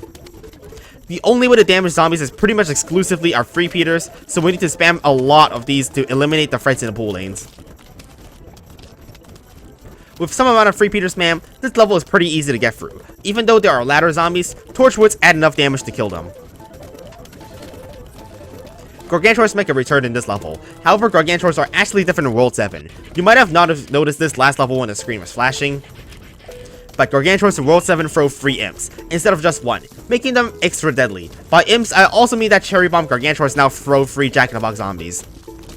That sounds absolutely insane, but thankfully we have pumpkined this level to protect our backline repeaters from the triple imp attacks. Another visual change is that the Gargantuar now wields a trophy, shovel, or watering can instead. To deal with multiple Gargantuars, you could obviously just Doomshroom and kill them all at once. A pretty easy level overall though. There wasn't really any strategy except figuring out that we needed to get stun early on and spam free beaters for the pool lanes. For level 7-6, we're now in the Zen Garden to fight off the zombies. We really are traveling the world in World 7, huh? What's different about this is from level 6-5 is now we have to use flower pots to plant the Zen Garden. We also start with 5 columns of flower pots. However, all sun falling from the sky is duplicated, making it worth 50 sun instead of 25. Sometimes Pea Shooter is very useful as a powerful but temporary early game tool, but with flower pots, we can use 50 sun Pea Shooters as a cheap and effective eviction defense. They're also amazing here because there are no coconut zombies this level, meaning we just need one of these each row to defend off the early game basic zombies. With this amazing early game defense and lack of threats, also increased stun production, we can easily afford repeaters by the second wave of zombies. Now with both screen door zombies and football zombies at play, Management becomes very useful, plan to greatly weaken them for a much more easy kill. Umbrella Leaves serve two very useful purposes here. They counter bungee zombies as well as buy time for a Management to refresh to remove a Gatling Pea screen door. Football zombies aren't even that threatening anymore after using Management to remove their helmet, making them as weak as a basic zombie. The rest of this level is just a standard Gatling Pea spam until all the zombies are dead. They are just so broken because of how much damage they output. Gargantuars are also in this level. It would have been cool to see the Magnesium work against the Cherry Bomb Gargantuar, but I guess it worked out because they didn't even come. We're comfortably beating this level as well with the Gatling Pea spam. As for level 7-7, we're still in the Zen Garden, and this time we start with 6 column of flower pots to start. The early game is only basic zombies, and all other zombies only come after their first flag, so I'll skip over the early game. Level 7-7 offers a wide range of threats, with Squash Shuffle zombies, Pogo zombies, Jalapeno zombies, and also Twist Gatling Pea zombies make a return alongside Gargantuars. The scariest part of this level are the Squash Shovel zombies paired with the Twist Gatling Pea zombies. We can't bait out squashes with Puff Shrooms, so they will destroy our front lines. By front lines, I'm of course referring to the Umbrella Leaves, which would have blocked the Zombotany Peas. However, the most interesting part is that Gargantuars probably make the level overall easier, since we can output massive damage with Gatling Peas and kill them efficiently. Even with the Deadly Squash Zombie plus Gatling Pea Zombie combo, this is not going to be that hard for us to beat. Gatling Pea is definitely not overpowered. And as for level 7-8, we are back on the roof, but the screen is now red. The early game is pretty much just your average daytime roof level with Conet zombies, and pole vaulting zombies coming later on in the early part of the level. With my newfound knowledge of how to defend pole vaulting zombies on roof levels, we're back to using the Ice Shroom Planter Cycle strategy, making the early game much easier. Obviously, we also need Coffee Bean now since we're in daytime, but that doesn't make the strategy any less effective. Now, after the first flag is when things start getting interesting. Yes, there are Twist Gatling Pea zombies, Balloon zombies, a bunch of other things, but the most interesting is the twist of this level. And for this level, your stun starts to rapidly increase after the first flag. And yes, it also increases when you pause the game, so you essentially have what is infinite stun this level. Now, wouldn't this level be incredibly easy if you just have infinite stun? Well, except there's actually literally no time between each wave now, and everything is sent at once.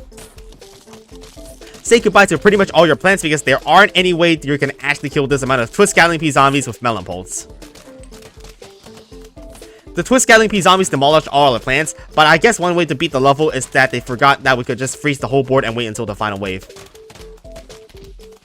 By doing that, we don't actually need to kill these zombies normally with damaging plants, since the roof cleaners will automatically win the level from us from there. We know that we've won once we've seen our sea packets get taken away by the present flag zombie, since it only appears on the final wave, so now we've won already. Moving on. Level 7-9, the last level before the final level of World 7. We're still on the roof, and this time, there are a wide range of threats from Gargantuars to Newspaper Zombies. Thankfully, there aren't Conet zombies this level, meaning the early game can be easily beaten with just Potato Mine spam, so let's skip over that. In this level, I attempt to do the same strategy where I freeze everything up until the final wave for the roof cleaners to win. This time, the level is 3 flags instead of 2 flags. Longer level means we need more Ice Shrooms, and this is why I stocked up on several Ice Shrooms early on to activate them with Coffee Beans later. We can also do the infinite sun glitch level, so let's talk about some sun with a quick pause. I originally tried doing this with Kernel Pool for even more stall, but it isn't working as Pogo Zombies can't be buttered. Both Ice Shroom and Kernel Pool cannot halt Pogo Zombies in place, resulting in them jumping straight to the roof cleaners. Going with Melon Pulse instead, they offer extremely high splash damage to very nicely counter the Pogo Zombies. With Melon Pulse now combined with the Ice Shroom Planter and Cycle strategy, we can take out the hordes of zombies with ease. This is where the actual challenge starts after Gargantuars are spammed after the first flag, but the Doom Shroom nerf makes it irrelevant when it allows us to one-shot most Gargantuars. A lot of imps get thrown in the rows where the Gargantuars weren't fully killed, but that's fine, because you can take them out pretty easily with a Melon Pulse Bash. Obviously, now we've survived for long enough, we can easily just wait for the end of the level and use our roof cleaners to kill everything. Alternatively, we have Doom Shroom. And with this one simple switch to using Melon Pulse instead, we are moving our way along to the last level of World 7.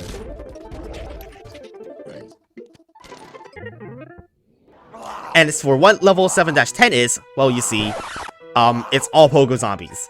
Also, we are starting with some Greek amount of sun here.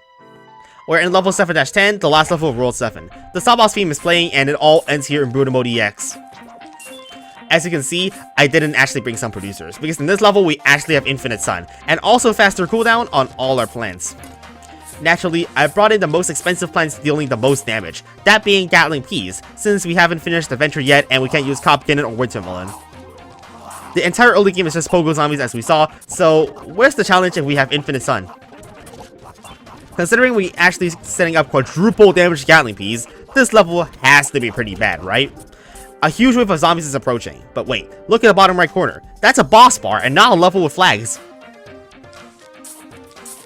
The boss is here. It's the Gemhead Gargantuar, but it more so resembles a PvZ2 Zombot, which stays at the front of the lawn and attacks by spawning zombies. It also has many abilities to aid itself in battle. On top of the Zombot, we also need to deal with all the Pogo Zombies. Its first ability is to spawn clones of itself, which will spawn more zombies. Thankfully, they have fairly low health, so we want to take them out as soon as possible. That's only a taste of what's to come. Throughout the fight, the boss will also activate abilities faster and faster. The boss just changed to the night and also replaced all our plants with new ones. And as you saw, the boss also did a bungee dance, which spawns a lot of bungee zombies that act as meat shields. I lost one of my umbrella leaves earlier, so now the top rows get blocked by the bungee zombies during a bungee dance. They can't take a beating as this pole vaulters eats my torchwood. The boss can also change the time back to nighttime and replace our seed packets with new ones again. It also froze all our plants as if time stopped ticking for all our plants. The walnut screen door zombie just crushed the torchwood as it was glowing red. It's another one of the boss's abilities, allowing all zombies to trample over all plants. To counter this, just one ice stream will turn all the zombies back to normal. And another one of the boss's abilities is air attack, which spawns a full bungee blitz wave on your plants. As a bungee blitz can spawn green doors, this makes it a pretty frustrating thing to deal with, as squad zombies can be spawned on top of your plants and instantly crush them. With our ice stream on cooldown and a huge wave of Pogo Zombies glowing red, this is going to destroy most of our front lines. Thankfully, our high damage plants can kill them fast. Move strategy in this level involves using ice stream not too early and then protecting your Gatling Peas the best you can, as you can get them back later on in the level. Eventually, the level will proceed to the final wave. However, unlike the regular Brutal Mode, we will need to kill the boss itself for it to count as a win, so be careful, you can't just use mowers. After the final wave, there won't be any more Pogo Zombies coming in, so it will be much easier to damage the boss from here on out. With the perfect starting setup of Gatling Peas and Umbrella Leaves to protect them, this level should not be a problem as long as all the ice streams are appropriately used. And with that, we finally have for real this time beaten Brutal Mode EX. What a journey of incredibly difficult levels, but we were able to pull through. And that's the end of the voiceover I will be doing for Brutal Mode EX in 2024. From now onwards, we're going back to RCCH from 2022, so please enjoy the rest of the minigames. Let's go. In Zomboni. So, as you can clearly see, this level is definitely not going to be easy. Well, surely this level can't be that bad, right? Oh, okay, I see what's going on right here, okay? First wave of the level, just send in 4 pea shooter zombies. Yeah, okay. I'm gonna try to manipulate the lanes of potato mines here, like this. Perfect. This. Let's do this. Gonna do you. You. And you. Okay. This is nice. This is okay. This is going well. Okay so far. Zombie variants also happen for Zombonis. Are you kidding me, man? This right here is the first new Zomboni, the Squash Pole Vaulter. These pole vaulters instantly kill any plant they jump over, and even these guys have variants. Here's some flowers. Nice. Okay, Football Zombie might be coming in soon. Okay, nice. Yeah, this is what happens when Tona gets eaten. It's kind of broken, but it activates a freaking ice shroom. No, no, you don't. No, you don't. No, you goddamn don't. Die. Thank you. Holy crap. There you go. You gotta love the Tona though. Okay, let's do you. I need to stop this. Oh my gosh, this is so dumb. Make it stop. This squash. God dang, pole vaulter. What the hell, dude? Like, pole vaulter, like, oh my, no, oh my. Make it stop. Oh my gosh, make it stop. No, this is like, oh my gosh. Holy crap, these pole vaulters are not fine. No, oh my gosh, dude. No, what the heck, dude? What is that? Bro! Are you kidding? Bro, what are you talking about? I think we're dead. Well, I'm pretty sure we're dead here. Yeah, well, this is beautiful. Yep. Yeah, no. Dude, okay. Never mind. Okay. I see where this is going. This is just ridiculous, man. Bro, how did they kill the potato mine? What the heck? What are you talking about? What are you talking about, bro? This Tona has such a long recharge. Okay, I'm bringing Walton. These pole vaulters are so stupid. What are you supposed to do? What? Just look at this. It just like jumps. Like, okay, oh yeah, okay, yay, bye, yo, okay, everything's dead. Like, what? This is ridiculous, man. Okay, fine. I'll use Gatling Pea against, and then just use Cactus. Now, by switching to Gatling Peas, it made the early game fairly easy thanks to its extremely high damage. But there was one very important plant I completely forgot about. Oh no! I don't have any Cactus! I forgot. Cactus has slow recharge. Oh no, we're still screwed. You can see. Okay, I need to like start planting Cactus right now. Meanwhile, the balloon zombies haven't come in yet. I'll introduce you to the Ice Shroom Jack-in-a-Box zombie, which freezes all your plants instead of exploding. Yes, that's actually a thing. No! It's gonna time freeze. Oh no. Please. Okay. These Marigold balloon zombies are actually just reskins of normal balloon zombies, which still divert zombies to other lanes. They're not the biggest problem though, since the threat of Ice Shroom Jack-in-a-Box zombies are much more prominent, especially when groups of them come. And to be perfectly real here, there was pretty much nothing I could have done here to make the situation any better, as the Jack-in-a-Box zombie explodes and the pole vaulter just squashes all my plants. It would be safe to say that we need to do something different to beat this level. Okay, well, this is nice. Okay, time freeze again. Yay! Okay. Well. To defend against a large swarm of pea shooter zombies easily while not losing the balloon zombies, we also have another option previously not available to us in regular Brooder mode. That is Cattail. Since Cattail can be upgraded from a flower pot in Brooder mode EX, it now makes sense to use flower pots outside of roof levels. Although Cattails do a good amount of damage, their recharge time is the most limiting factor. As an upgrade plant, Cattail takes a long time to recharge, so we can't get nearly enough of them to properly defend off everything this level throws at us: football zombies, pogo zombies, and even more. To give myself as much time as possible before the first flags for Cattails, using Kernel Pulse worked surprisingly extremely well for stalling and made it very clean going into the first flag. However, Cattails still fare really badly against the Ice Shroom Jack-in-a-Box zombies. Multiple time freezes in a row were still detrimental to us, and it's getting quite ridiculous. Come on. No, come on.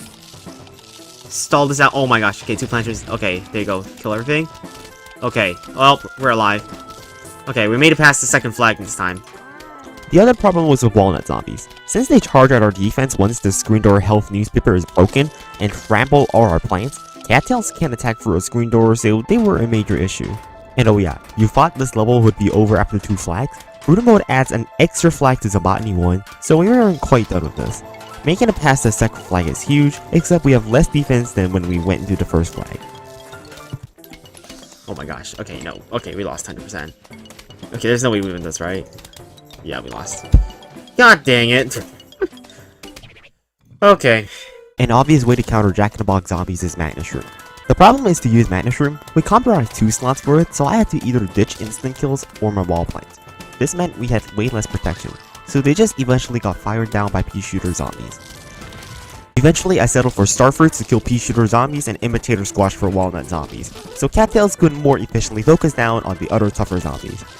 That absolutely did not work because the football zombies then became too tough to beat with our limited firepower. When that did not work, I settled for Potato Mine spam with Starfruit. Starfruit kills all the weak pea shooter zombies, while the Potato Mines would instantly destroy all the tough zombies, and cattails to catch balloon zombies or pogo zombies. It actually worked out really well for the duration between the first flag and the second flag. It just wasn't a good strategy in the long run. As the level progressed, more zombies came and I simply couldn't get enough Potato Mines to kill all of them off.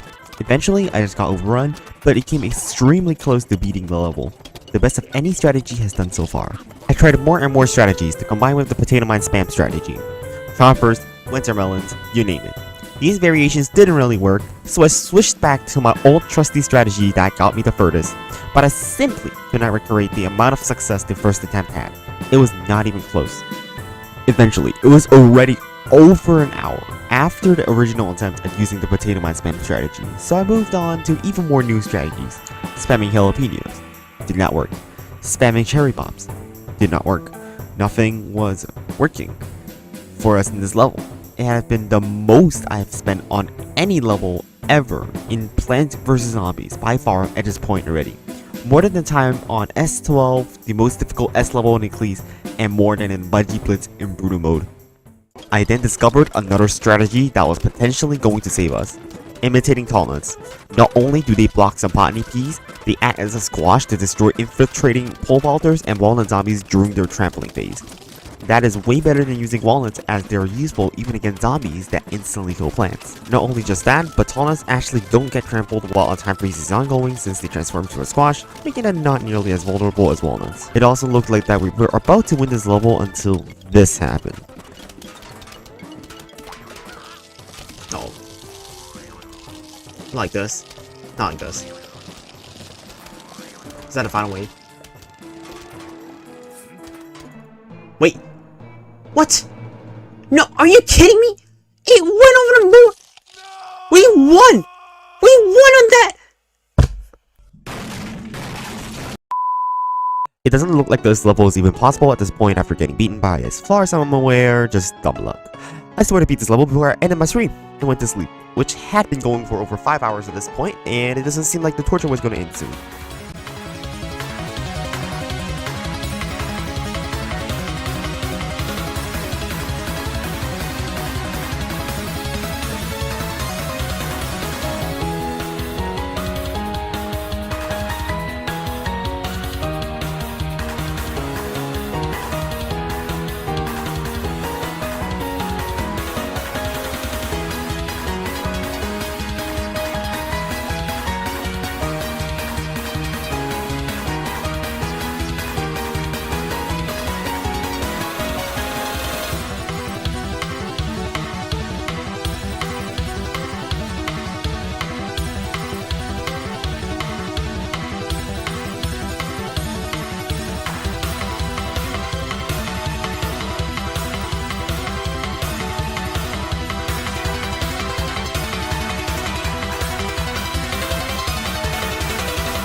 After almost 7 grueling hours of attempting to beat this level, I did what no one expected.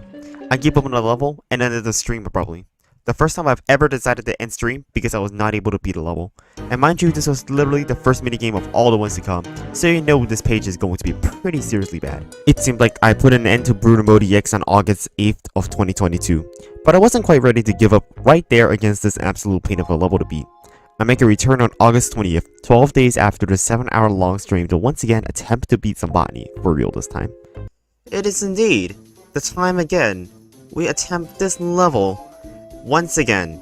Hopefully, with the answered, I'm actually gonna beat this level this time.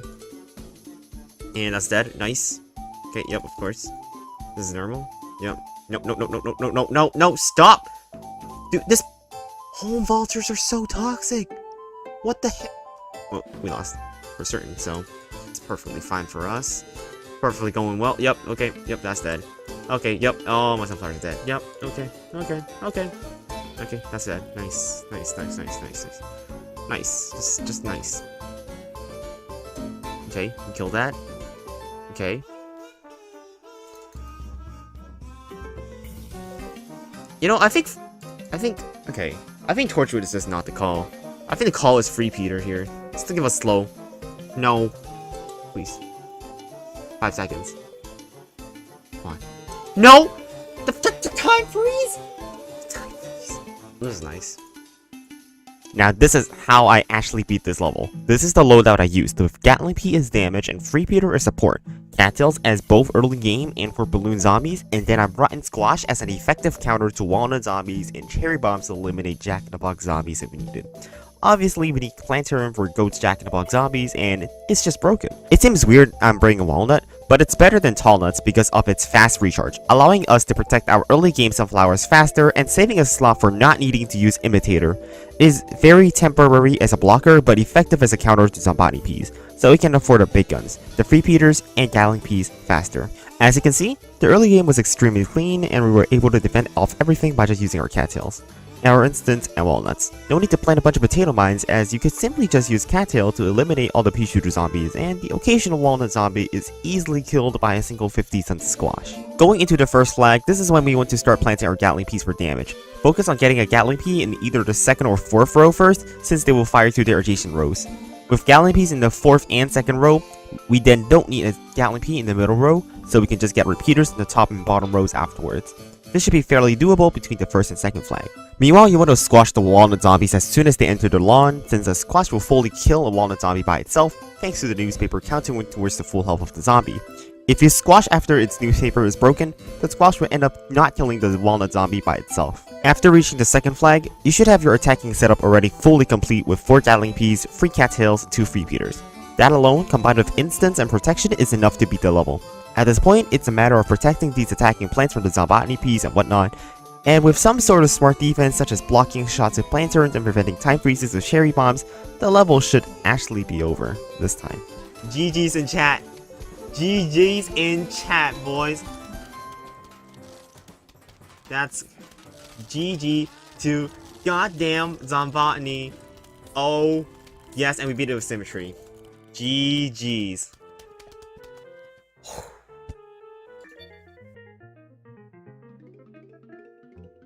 Walnut bowling. It now has twice the zombies with an extra flag with the addition of football and ladder zombies to the level. To compensate for the much higher density of zombies, you now get extra bowls for hitting 3 or more zombies with a single walnut. You get these Yeti heads, which are walnuts but can't give extra Yeti heads. A weird quirk though is pole vaulters don't jump over Yeti heads, so they're slightly better I guess. The reward for hitting multiple zombies increases the more you hit. For example, hitting a 4th zombie with a single walnut gives back 2 Yeti heads, and hitting a 5th gives an Explodo nut. With zombie variants in play, you must be aware of the Gravehead zombies because you can't plant new walnuts on top of gravestones. I lost multiple times thanks to these guys blocking up all the spots I can place my walnuts in, so it's best to kill them before they can cross the red line. Other than that, you have to play really well in maximizing the zombies hit per bowl. I find it best to bowl in the top and bottom rows because it gives more predictability for which direction the walnut would travel in. Beating the level is extremely challenging, and even this took over 1 hour to beat, and it's all about getting the chain of hitting zombies between 2 rows to maximize the damage dealt with a single bowl. The losses are boring to say the least, but it's a result of poor planning, such as killing the zombies too quick, causing waves to spawn quicker. For the final wave, since there are a crap ton of gravestones spawned throughout the level by Buckethead Zombies, the final wave is a massive horde of zombies which you'll probably need most lawnmowers alive to beat. Alternatively, a single bowl will hit a huge amount of zombies, netting you a bunch of Yeti heads, so you won't lose either way. And that's one bowling complete, but that's just the start of this video, and there are more absurd minigames coming. The next minigame is Slot Machine. The twist is instead of getting attacking plants like pea shooters, you only get instant kills and defensive wall plants. And also, instead of Buckethead Zombies, they have been replaced with pole vaulters, newspaper zombies, and gargantuars. The end goal is still the same. Get 2000 sun and you win. The level is really RNG dependent. Even if you have lots of doom shrooms, you need to get the coffee bean at the right time to activate the doom shroom, or else you're just planting a bunch of sleeping mushrooms on the board. Thankfully, the level is not that bad at all, and it's relatively easy to just hit the right plants to kill off the zombies appropriately, albeit rather challenging to try to beat this level without a lawnmower. If anything is going to cause trouble, it'll be the torchlight zombies, again, because they move much faster and we need to get an insta-kill fast from the slots to kill them. Fortunately, the gargantuars are not that bad at all, since they do not come until later, when you're probably at the point where you're almost going to win, so that's Slot Machine. The next minigame is It's Raining Seas. If you're wondering how bad this level was, just look at this combination of zombies. Bruh. If we're talking about unfair levels, this level scales as one of the least fair levels that exist in Brutal Mode EX, probably worse than Zombotany 1. You have absolutely no control with what plants you get during the level, due to how the level was inherently designed, and you can't possibly survive the level if you get too many trash plants like flower pots and puff shrooms. As you saw, in the first attempt we literally lost the lawnmower against the first wave of zombies, while having used the doom shroom already. That gives you an idea of how bad this is. If you want to see the horde luck you need to beat this level, on our second attempt, we got absolutely decimated once again. We had to rely on just instant kills for the first few waves. It doesn't help that we got a bunch of useless sea shrooms in the water, and then proceed to get blasted down by a Gatling Pea screen door. Absolutely fun! The game gives you a lot of lily pads this level. By a lot, it seems like a third of the plants you get are lily pads, leaving you with extremely small amount of defenses to be placed on the ground against the dangerous torchlights and newspaper zombies that come early on. Most of your firepower will need to be focused on the ground lanes where the most dangerous zombies are, such as screen doors or football zombies, leaving most lily pads empty. As you can see, right here is the problem. The absurd amount of lily pads you get makes it unbearable to defend in the early game, and this is another run over. You should tell me how this was a massive skill issue, and I could have defended much better with what I got. A massive problem is the screen door zombie. The umbrella leaf variant is extremely difficult to deal with since most plants cannot damage it unless at close range. You can't get enough catapults to defend them off most of the time, like right here. Another problem with screen door zombies is the squash Buckethead variant. Normally they aren't a huge problem since you can just puff shroom or flower pot to tank the squash at almost no cost. In this level, you don't have a choice to do that, so most of the time you have to let it hit your frontmost plant. The best answer is different Magnet Shroom, but it doesn't help the fact it prioritizes to pull its Buckethead before its screen door, so it still ends up squashing something. Now for the dumbest inclusion in this level, obviously that's Jack-in-the-Box zombies. That means there are ghost Jack-in-the-Box zombies in this level, and if you can't get a planter, then GG's well played, you lose the game, skill issue in my opinion. Now combine all of that with torchlight zombies and footballers, we've got a level of almost impossible difficulty in our hands. There aren't even umbrella leaves in this level even though there are bungee zombies, so they can easily infiltrate our defenses and fire down unprotected plants like marigolds. I tried the level a lot of times and couldn't beat it, so I'll be skipping over the level for now. The level is possible though, as some people have actually beaten the level, but you need some insane luck to win. This guy on YouTube almost lost to a squash screen door zombie, but got a doom shroom stun last second. Talk about getting bailed out. Thankfully, the next minigame, Buckethead, is probably the easiest minigame on the page. It has received pretty much no changes from the original, except for the fact you lose 10 matches if you make a mismatch, to prevent the spam matching strategy. It's not that hard to spot any matches anyways, so the level is pretty much easy and you can beat it by playing it just a bit more carefully than usual in less than 3 minutes, and this level is over. Easy. Next up, we have Invisible. If you thought torchlight zombies couldn't get worse, introducing to you we have invisible torchlights. Zombies that run for your entire defense without you even being able to see them coming, an absolutely balanced concept in its own right. What's worse is pea shooters are our only attacking plant.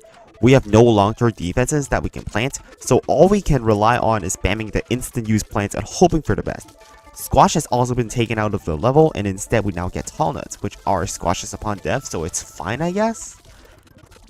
What's not fine though is walnuts. As we all know it, they are useless in Brutal Mode EX thanks to Torchlight Zombies. I kind of gave up on this level too, so we'll be coming back to it at some point in the future. Seeing Stars' objective is still the same, but with more difficult zombies in place such as pole vaulters and football zombies. Even Gargantuars are here. You may think this level would be much harder since Starfruits cost 200 sun now instead of 125, but that's not really the case, thanks to how massively buffed their projectiles are.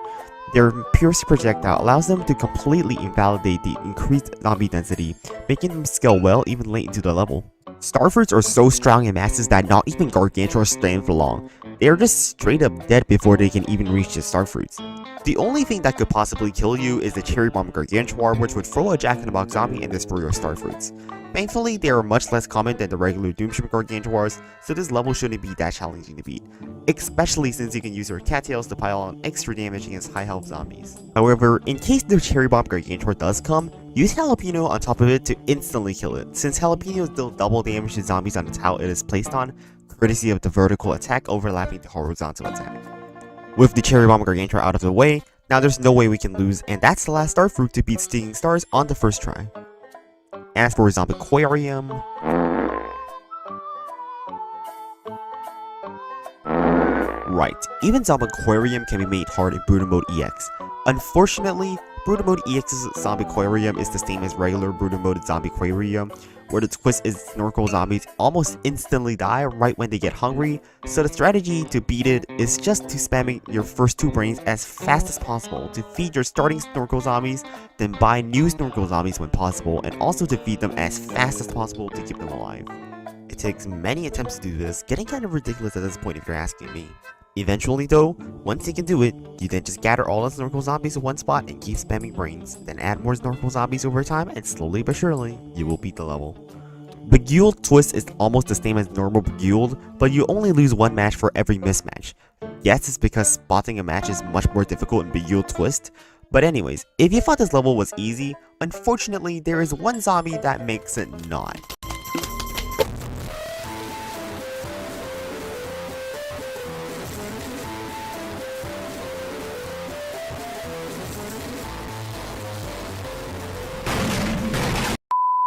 Yup, you instantly lose the game if an angry dancing zombie comes, because who doesn't love having them in a level where you can use instant kills to kill it? It's like a race to finish the level before an angry dancing zombie comes and ruins your run, so it is of utmost importance to master spotting matches in Beguiled Twist fast. There's also another problem with the level. As you know, walnut zombies trample plants when their screen door is destroyed, but the Beguiled mechanics don't register the plant as being destroyed, so we can still perform a twist on a plant that does not exist, and when you do that, the game crashes. Way to go.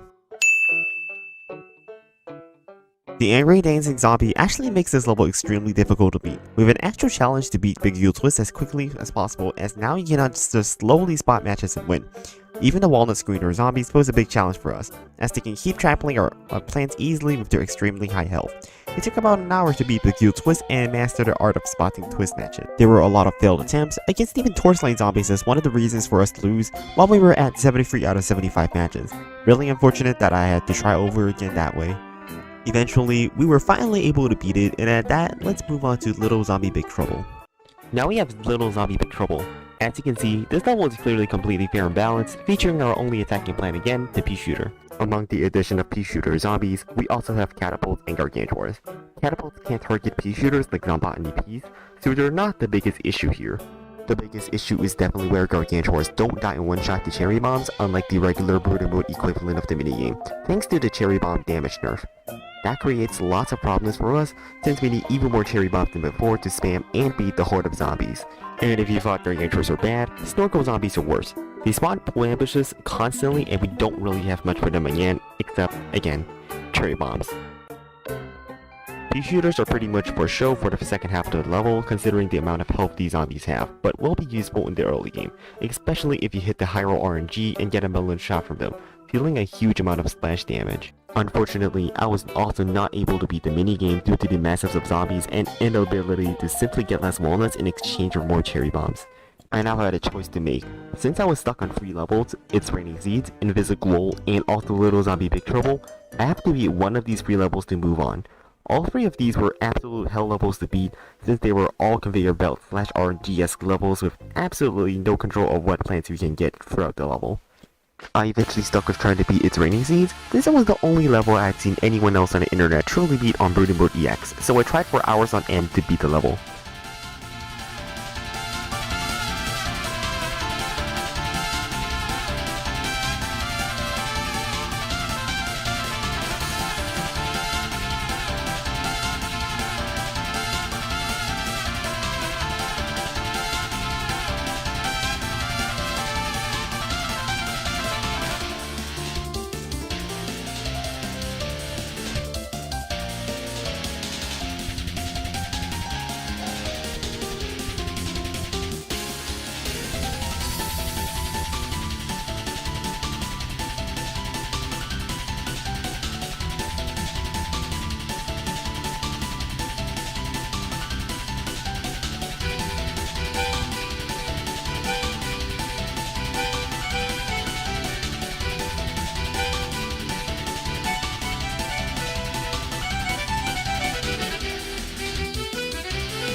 After 2 months of streams, we finally had our winning attempt. Obviously, there isn't much about skill to be said, but it's rather about how lucky you need to get to win. The key is getting as many free Peters as you can get. Nothing is more important than the board-wide slowdown free Peters offer. Honestly, there might be a good contender as one of the best plants in the game just because its effect is incredibly dominant against torchlight zombies. Other key plants you need to get are like magnet shrooms. You need 1 or 2 of them placed in the water lanes so you can remove the Buckethead off to squash green door variants, since that will allow you to kill them before they squash one of your plants. Chompers are also very good, since they can one-shot any squash green door zombie while stalling zombies out and pushing them out of our free Peter lanes to keep them safe. You also need lots of defensive wall plants to ensure your chompers, magnet shrooms, and free Peters don't completely die to the Gatling Pea screen door variant. But yeah, the skill isn't really for planting the plants in this minigame, rather it is about recognizing the best plants for this minigame to reduce the time wasted on dead runs when the game gives you garbage like cabbage poles and lily pads. With that, we can move on to other minigames in the next video. Oh, or that. Oh, and the Doomshin comes in, and the NLL. No lawnmowers lost, GG's well played. It's Portal Combat. Unlike the original, this minigame somehow introduces the mechanic of having 3 portals at once. Each portal's exit where zombies come out of can now be linked to the 2 other entrances of the other portals. Plants can only see one entrance, so they can't shoot through both entrances. For example, the repeater in the 2nd row can't hit zombies in the 5th row, but can in the 4th row. What makes this minigame much more difficult than usual is how Gravehead zombies can teleport easily to the last few columns of the lawn. If you don't get a cactus to push you back a few tiles, you may be easily done for if it dies on the first column and spawns a grave there, blocking you off from planting there for the rest of the game. Unlike the original Portal Combat, zombies can spawn in the rows where a portal is positioned on the 9th column. This means a zombie can teleport all the way from where they spawn to nearly the end of the lawn almost immediately. It creates situations like this where you don't even have a chance to react to that balloon zombie, and that's a lawnmower gone. The large amount of graves blocking will cause a huge problem as more zombies flood onto the lawn and ravage the unprotected lanes. Since there was a grave on the second column in the first row, we couldn't plant any attacking plants to defend off the zombies there without it getting eaten straight away, so it was game over with a gravehead zombie there. Plus, we were screwed anyways in the bottom row. Unfortunately, because of how zombies can spawn on rows of portals on the 9th column, a majority of the level is luck based on where the portals go. In the second attempt, it was even worse than the first one. A gravehead teleported all the way to the first column instantly. The absurdity in this level is insane. And then I found out on my third attempt that zombies didn't spawn in the 4th row unlike the previous 2 attempts when there was a portal on the 9th column. My guess is there was some oversight from the modders so that only the 2 original portals stopped zombies from spawning in their own rows if placed on the 9th column, and in the last 2 attempts we were unlucky. So I comfortably beat the level with no zombies spawning on the 4th row for the entire game, which basically disabled all the blue portals. Obviously, you still have to watch out for the final wave grave spawns, but it should be fine as long as you have your lawnmowers available. So that's Portal Combat done. For the next few minigames, the recordings got corrupted, so I had to download the live stream from YouTube. Apologies in advance for the reduced video quality. All I can see is pretty much the same as the original, but with zombie variants and an extra flag. What's so difficult about this level is, well, torchlight zombies are a massive issue. 2 columns of melon bolts are not enough to deal with them, so they end up torching your front lines in the first few waves. Then, the gargantuars will come in on the second flag when half the rooftop is filled with graves, they snatch a few more of your pots, and once you're falling behind and keeping the zombies at bay, you're toast, and the torchlights will come from behind the horde and finish the deal. That's what's happened for the hour of attempts I tried on playing this level, but the solution is very simple. I'll skip the nonsense and jump to the solution. Simply said, it's another very luck-based level. All you need to get is 4 columns of melon bolts within the first 2 waves, and you can defend off the torchlight and the rest of the zombies with relative ease, and then your front lines won't fall very quickly. This will allow us to stock up on our instant use plants, which is important to survive the third flag. Take jalapenos and squashes as much as possible to stall the zombies for the third flag, as the roof cleaners will need to be used for the final wave grave spawns. Fairly easily, that is column like you see in beat. Bobsled Bonanza is the easiest minigame out of all 20. Personally, the early game is pretty much unchanged, except for Zombonis now shooting Zombotni peas.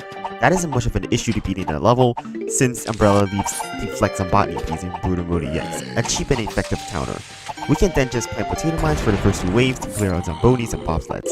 Then, getting a column or 2 of spike rocks is pretty much already a guaranteed win, because there are no threats other than Zombonis and bobsled teams, which all miserably die to just spike rocks. I like having cattail here just as a backup, but it's pretty redundant anyways. Throughout the level, just replace your weakest spike rock every time you can, or plant more, and you will beat it with ease on the first time. Make sure to have jalapeno since the ice rolls won't melt, so you don't want to be screwed if you mess up. Next level is Zombie Nimble Zombie Quick. The zombies in this level ring a familiar bell, don't they? We have pole vaulters, pogo zombies, balloon zombies, football zombies. Oh wait, also snorkel zombies, and dancers, and zombonis, and dolphin riders? The entire party's here. This level has an awfully similar combination to Zombotni 1, so I decided, why not bring the exact same lineup of plants but change the flower pot to lily pad of course, and what do you know, the exact same strategy that I used in Zombotni 1 worked marvelously. I suppose you've watched the video on it before, right? Okay, aside from also having lily pads, jalapenos would be much better than squash due to torchlight zombies being relevant this level instead. The early game is the same. You plant 2 cattails for the early zombies while using instant appropriately, then get 2 free repeaters to spread its slow effect across all rows while getting a third cattail if appropriate. Then, get a repeater in all 6 rows and walnuts to defend against Zombotni peas from Zombonis. Focus on upgrading to Gatling peas on the 2nd and 5th row first, then Gatling peas upgrading on the side rows, and lastly upgrading in the pool rows. 1 column of Gatling peas, good game, easy strategy, that's how you beat the level. It's really just that simple with this cattail repeater Gatling combo. What a difficult level completed. Gatling pea sure isn't busted, it needs a buff.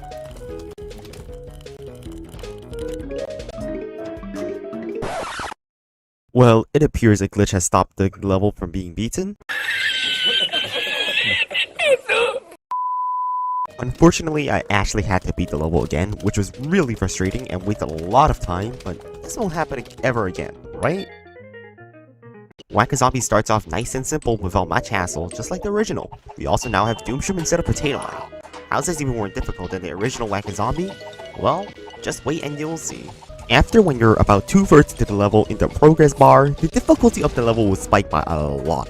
What do I mean by that? Well, so you see, the zombies spawn from the gravestones spawn every second. Yes, a wave of zombies will spawn every second. If that doesn't sound unfair enough, how about also make the zombies move faster and faster? Yep, that's this level right here. When you thought that couldn't get worse, the zombies start spawning instantaneously one after another when you're about 90% done.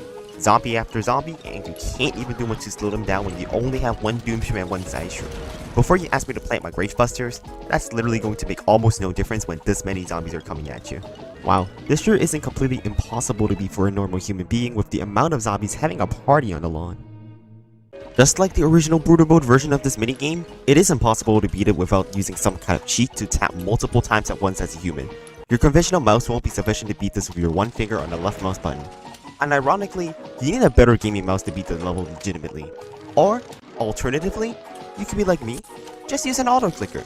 There's really no strategy involved in the level anyways, and I don't see the effort to try and beat a minigame like this otherwise. Unfortunately, I have forgotten that not even an auto clicker was enough to beat the level at 10 clicks per second, and you pretty much need something like around 20 clicks per second to beat the level. Even with the auto clicker at 20 clicks per second, we were only just able to narrowly beat it, and we were still losing a lot more at the end. Goes to show how unfair this level is, huh?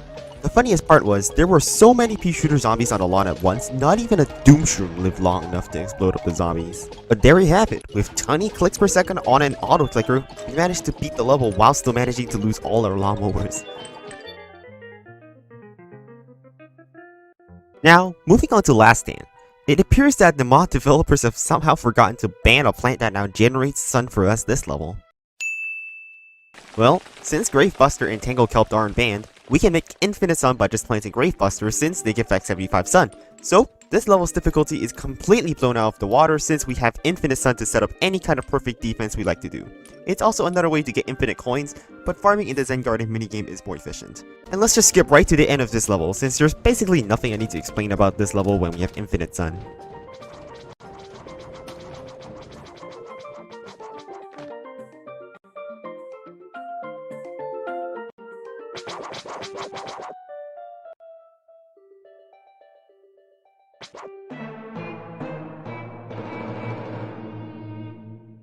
Oh my god! Oh jeez, oh my god! Okay, I'm not gonna show me playing Last Stand over again, but one piece of advice is don't lose to Ghost Jack-in-the-Box Zombie!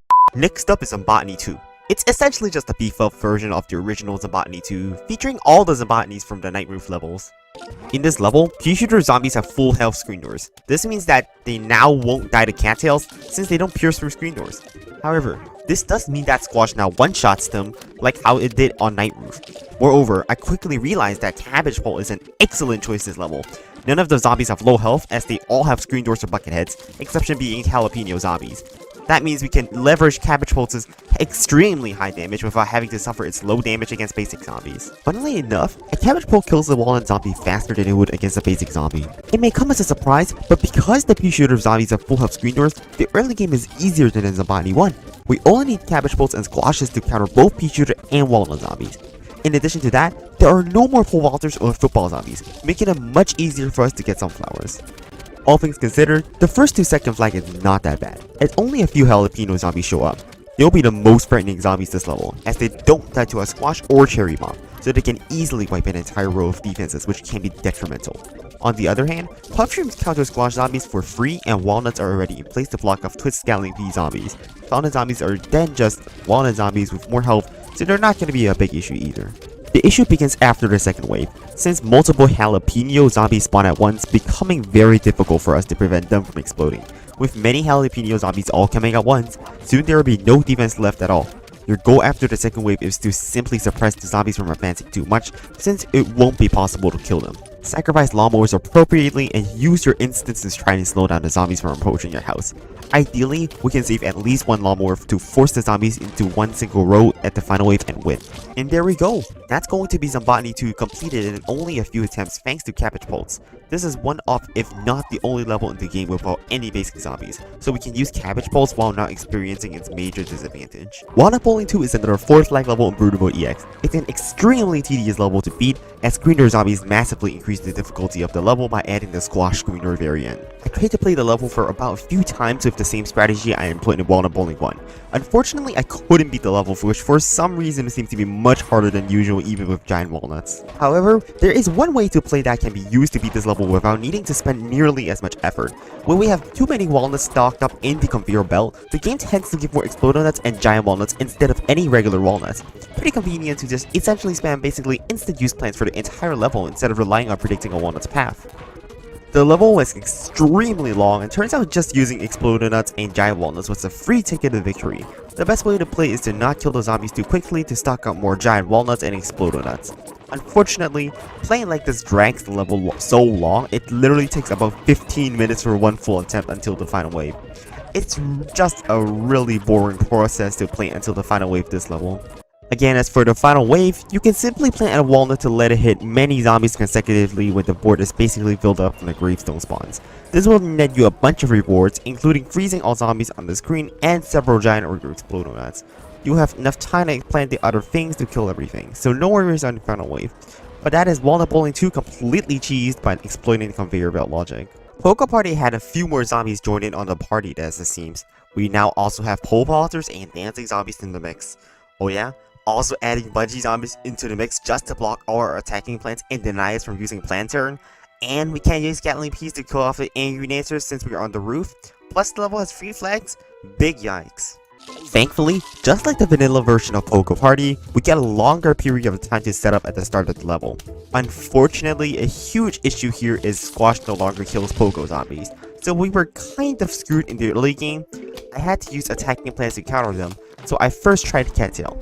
Unfortunately, it was not effective due to the Buckethead Pogo Zombie being too difficult for Cattails to handle and too easily overwhelmed. I tried Split P2 since it deals with Pogo Zombies and Pole Vaulters very well. Unfortunately, I forgot to consider that dancing zombies just walk straight to them and start eating them away, so that was not a plan that worked. Trying Free Peter was also ineffective since it was too difficult to set up two of them early on to stop most zombies in time. Pogo zombies could just sneak right through you early on and make you lose early. Melon Pulse combined with Magnishroom and Planturn would counter the Pogo zombies and Pole Vaulters but not the dancing zombies. Angry Dancers would completely dodge the attack of the Melon Pulse, so it didn't work. They're a very big problem here as it seems.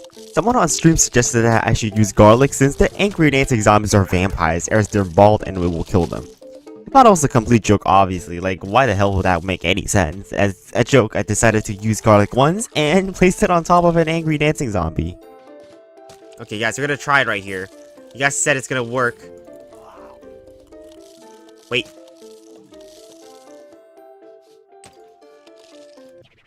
Okay, I guess it wasn't a joke. Alright. Yeah, all this time, I had not even known about this very quirk. I was completely blown away by this interaction. Garlic was not a useless plant and was actually a very considerable option for a level like this. I can't believe how much time I wasted on trying to beat level 66, now I know the garlic completely cheeses the angry dancers. Now with that knowledge in mind, we just need to find a strategy that can then clear out all the other zombies. Obviously, that plan of choice is Starfruit. Get Pierce through zombies and work on roof levels, counter bungees really well, and kill masses of pogos and pole vaulters. Dancing zombies become a non-issue now, we can just use garlic. As simple as that, I was able to beat Pogo Party on my first attempt in using this strategy. It's just that much simpler when the angry dancers are no longer in the conversation. With just 3 columns of Starfruit, we can pretty much annihilate everything, making this extremely difficult level very trivial. Once you can set that up, it's just time for you to plant instants for every angry dancer and win the game. Very easy. The last minute game, Dr. Zomboss's Revenge is pretty much unchanged. You get the same plants and it's just 510 but a Zomboss has extra health. About how easy this level is, it's safe to say it's just like 510. Easier than the vanilla version of it. Cabbage Pulse again deal massive damage against Zomboss since Cabbage Pulse deal more damage against zombies with higher health, meaning we are able to whittle down Zomboss's health very quickly compared to usual. And with Dr. Zomboss's Revenge out of the way, that'll be 18 out of the 20 minigames completed. Or Challenge Walnut. It's like seeing stars, but instead of placing starfruits to draw a starfruit, you plant walnuts to draw a walnut. The objective sounds really simple, but then I realized you need to plant walnuts on the 8th column, and there are torchlight zombies this level. So we're gonna have to find a way to make sure the torchlights don't even move more than 1 tile after respawn. This will be interesting. Instead of trying to rush to victory, playing the long game is better. Planting walnuts as fast as possible is a bad idea when a single torchlight zombie spawns and ruins your walnuts. Instead, we can plant Gatling Peas to set up a defense so strong that will hold off the zombies from advancing more than a single tile later on. Of course, we had to bring out the combo that I'm just gonna call the trifecta from now on. The Free Peter Gatling Cattail combo. This combo is so good it beats literally every zombie. Same strategy as Zombonis 1 and Zombie Nibble Zombie Quick again. 2 cattails early game for everything the game throws at you, then 2 free peters and a third cattail, and then repeaters all rows. Then we upgrade to Gatling Peas on the rows next to the side rows and start building up our walnuts. This strategy is absolutely foolproof and worked marvelously again, allowing us to beat the third level first try. Next level is Sunny Day. In Sunny Day, sun from the sky is worth double, so we can get more expensive plants much quicker. I mean, the trifecta has to work here too, right? It sure does. We just don't need cattails anymore thanks to the extra sun we get from the sky. With extra sun to work with, you can't just plant a free peter straight away, so that will suffice for the early game. As for the other plants, we want mushroom here to counter the cherry bomb gargantuars as well as bigger zombies. Lantern is another must bring here to counter the ghost jack-in-the-box zombies, plus it's a superb stalling option too. We also want umbrella leaves to deal with catapult zombies for cheap, and grave buster is necessary against grave red zombies. Pretty self-explanatory strategy. Again, we want to plant 2 free peters for the early game, repeaters in all rows, you get it.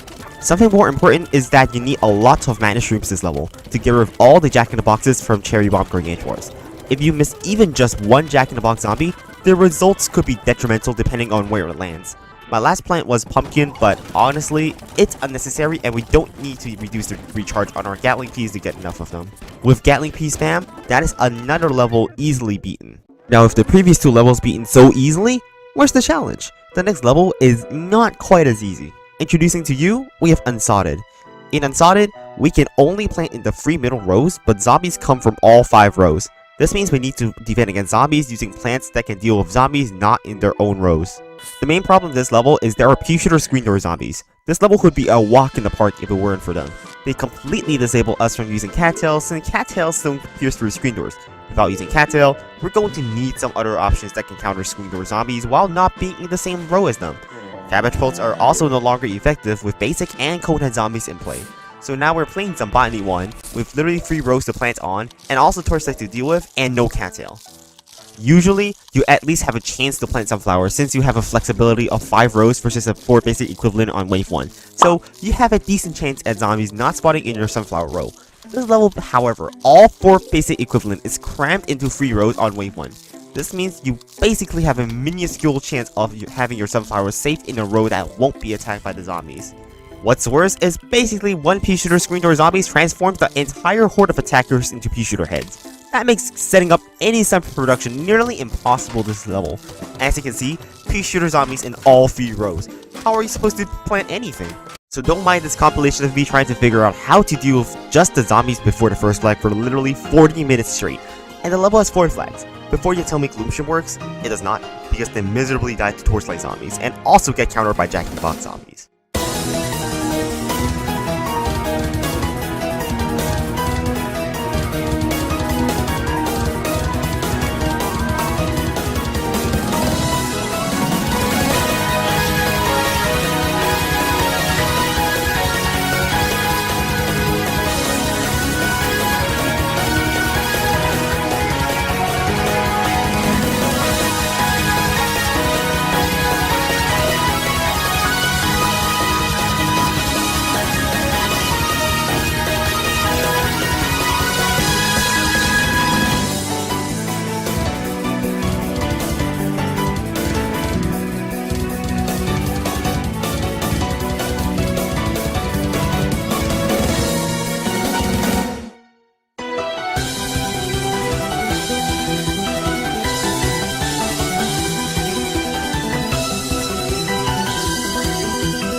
Eventually, I found Starfruit spam works well enough to get us past the early game, thanks to their piercing damage allowing us to deal with the masses.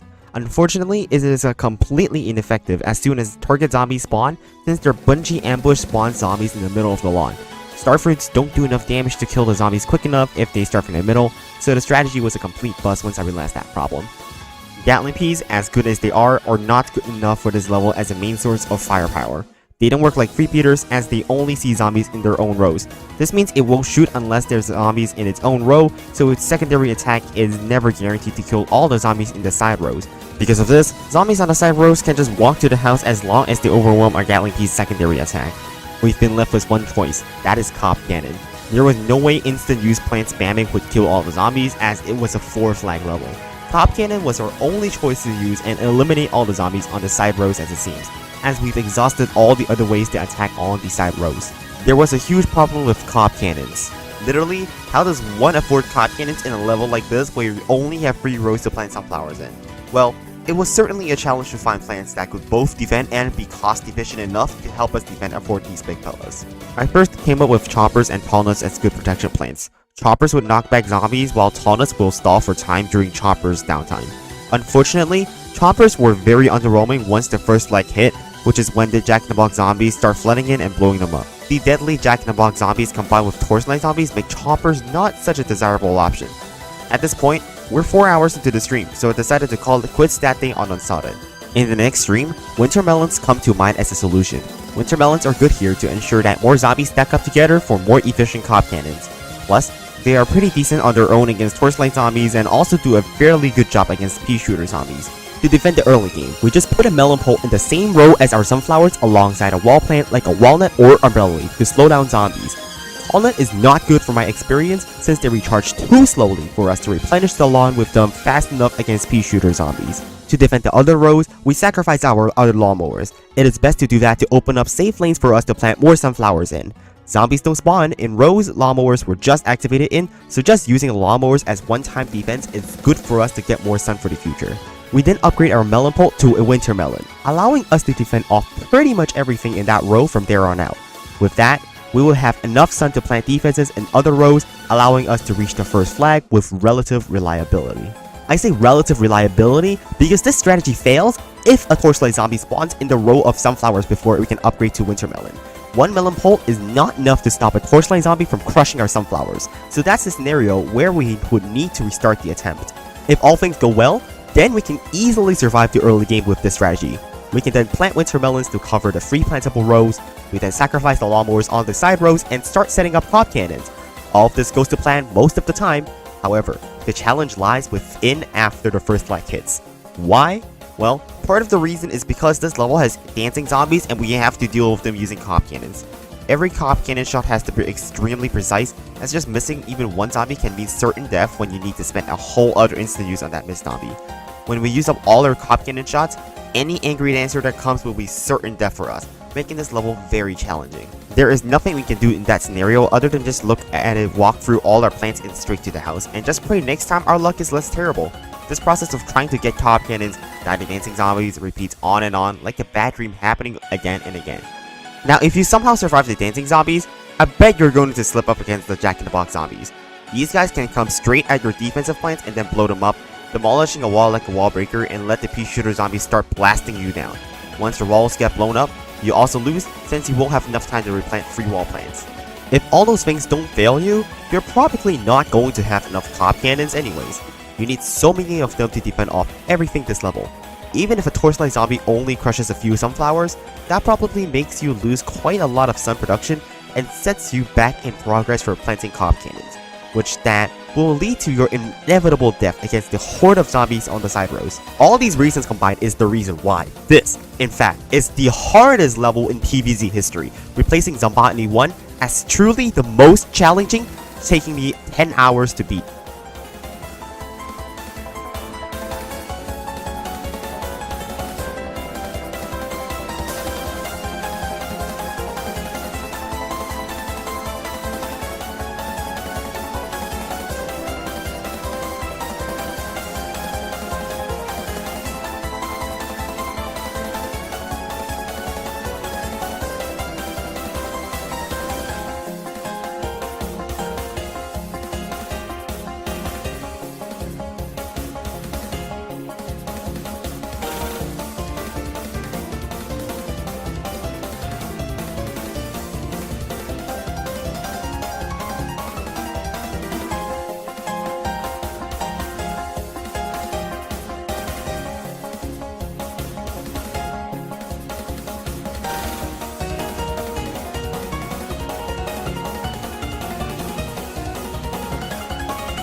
With so many attempts of trying to beat this level across 3 streams and 10 hours of trying to beat this level, winning with this strategy seemed hopeless. I scrambled to look for another plan to add to my arsenal that could prove to be something that is more effective than our current strategy. So I sat down and looked at all my available options. Well, there's just a few plans that I haven't considered using to beat this level, including this one. Imitator might seem pretty useless since it just takes up another seed slot for the same plant, leading to less diversity and flexibility in our strategy. However, one plant in particular benefits from being imitated and placed over and over again. That plant is Plantern. Plantern shrinks zombies, and when you Plantern a shrunk zombie, it gets shrunk again, and you can infinitely stack its slow effect. Stacking slow effects means we can make zombies move even slower than we were only using winter melons, clumping zombies together even more. However, to use this, we need 2 seed slots, but we can just replace winter melons, obviously, since Plantern is a better slow effect. And we can replace Puff Shroom since we can use Gravebuster on already used Planterns for extra stun as well. So it fits quite nicely into our 10 available slots. I tried again and again using Imitator Plantern slotted into our Cop Cannon Melon Pool strategy. It just would not work because pea shooter zombies were too plentiful. Plantern made zombies move slower but not shoot slower. So eventually we still fell harder and harder to the opposing Zombotany piece. The same strategy just keeps failing on me. So I decided to brainstorm. What would be a better way to use Imitator Plantern to beat this level? Well, first I went back to Starfruits since they couldn't kill zombies fast enough if they started from the middle of the lawn. What if I slowed those zombies down? Well, it worked for a bit. It now doesn't die to target zombies, but the bigger problem being how it was supposed to live against Jack-in-the-Box zombies and pea shooter zombies. So back to the drawing board. Then, of course, I went back to Gatling Pea, our good old reliable friend. So if we use Gatling Pea, that would kill everything on the middle lanes guaranteed. With the addition of Imitator Plantern, we just stall out any zombies Gatling Peas couldn't kill on the side rows. Bingo. We just needed to stall out the zombies on the side rows that were not killed by the Gatling Pea, and then use our cherry bombs and jalapenos on them. First try worked absolutely amazing. Gatling Peas absolutely shredded everything. Only another problem cropped up. That's the fact that cherry bomb and jalapeno are not enough to kill whatever's left on the side rows after the third flag where zombie density is incredibly high. So I guess the strategy doesn't work. However, there is indeed another plan that would make this work. Zombie density is a problem for cherry bomb and jalapenos? Well, luckily, we have another plant that exists which solves this problem while doing a pretty similar job to cherry bomb and jalapeno. Say hello to Doom Shroom. Gatling Pea as a stalling plant will kill the faster zombies. The Torchlight zombies and Jack-in-the-Box zombies will meet their demise to the Gatling Peas, as well as any angry dancers. Then, Doom Shroom can take care of the rest that's remaining, since the other zombies will be slow enough with multiple Plantern slows stacked to not reach the house within 50 seconds. And guess what? That's the strategy we just needed the most, to beat this extreme pain in the head of a level for us. With many Gravehead zombies spawning throughout the level, so how do we beat the final wave mass grave spawns? Glad you asked. If only we didn't also just do Doom Shroom to eliminate everything on the final wave. Grave spawns? Ooh, we just dropped one nuclear bomb to wipe everything off existence. And there we go. This treacherous journey is finally over, and we have finally overcome the most challenging level in Brutal Mode EX. At least, I think it's the most challenging. Surely, it doesn't get even more challenging than this. Hopefully, I should say.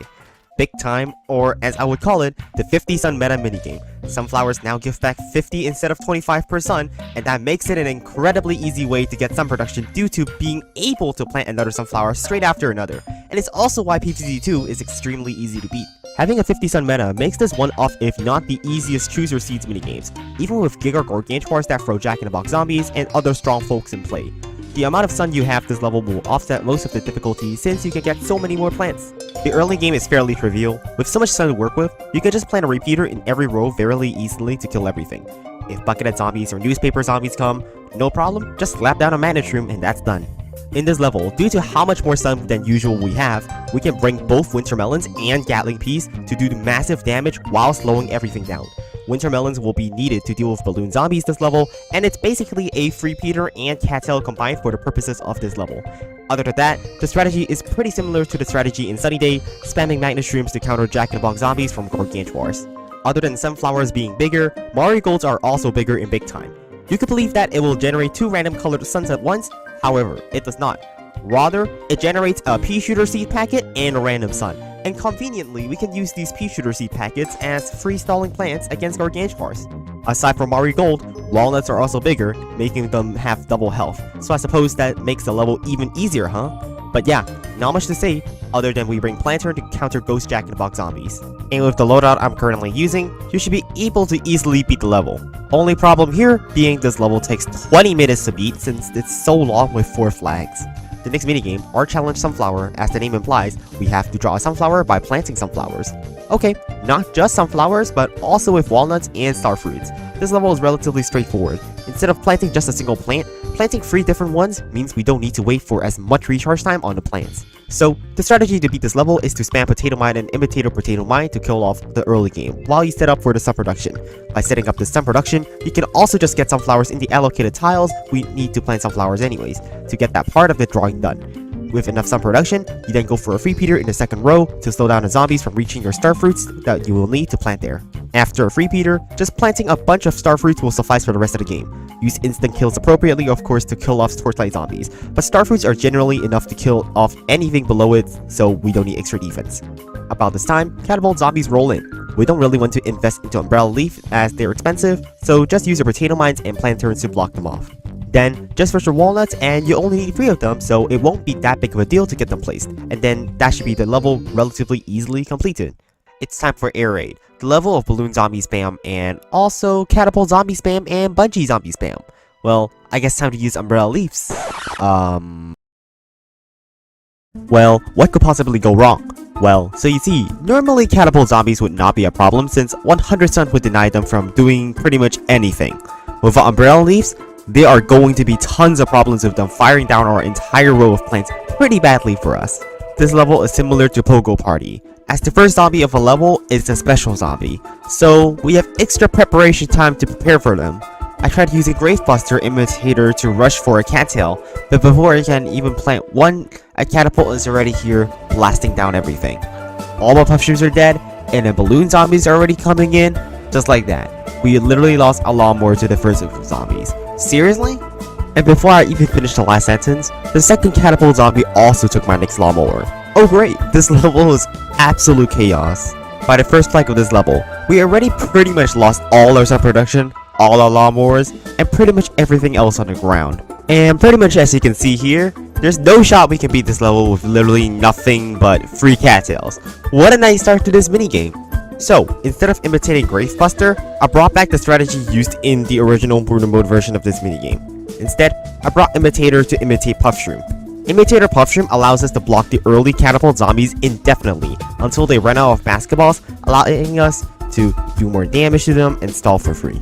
Even with Imitator Puffshroom, it's still a major challenge to deal with the early game, since we still need to sacrifice a lawnmower or 2 against the first few waves of balloon zombies. As for the first catapult zombie, with just enough stalling, we can squeeze out a cattail in time and kill it at the moment just before it rolls over our lawnmower. And thankfully, because we are actually capable of stopping the catapult zombies, the early game then becomes very easy right after we get up our first cattail.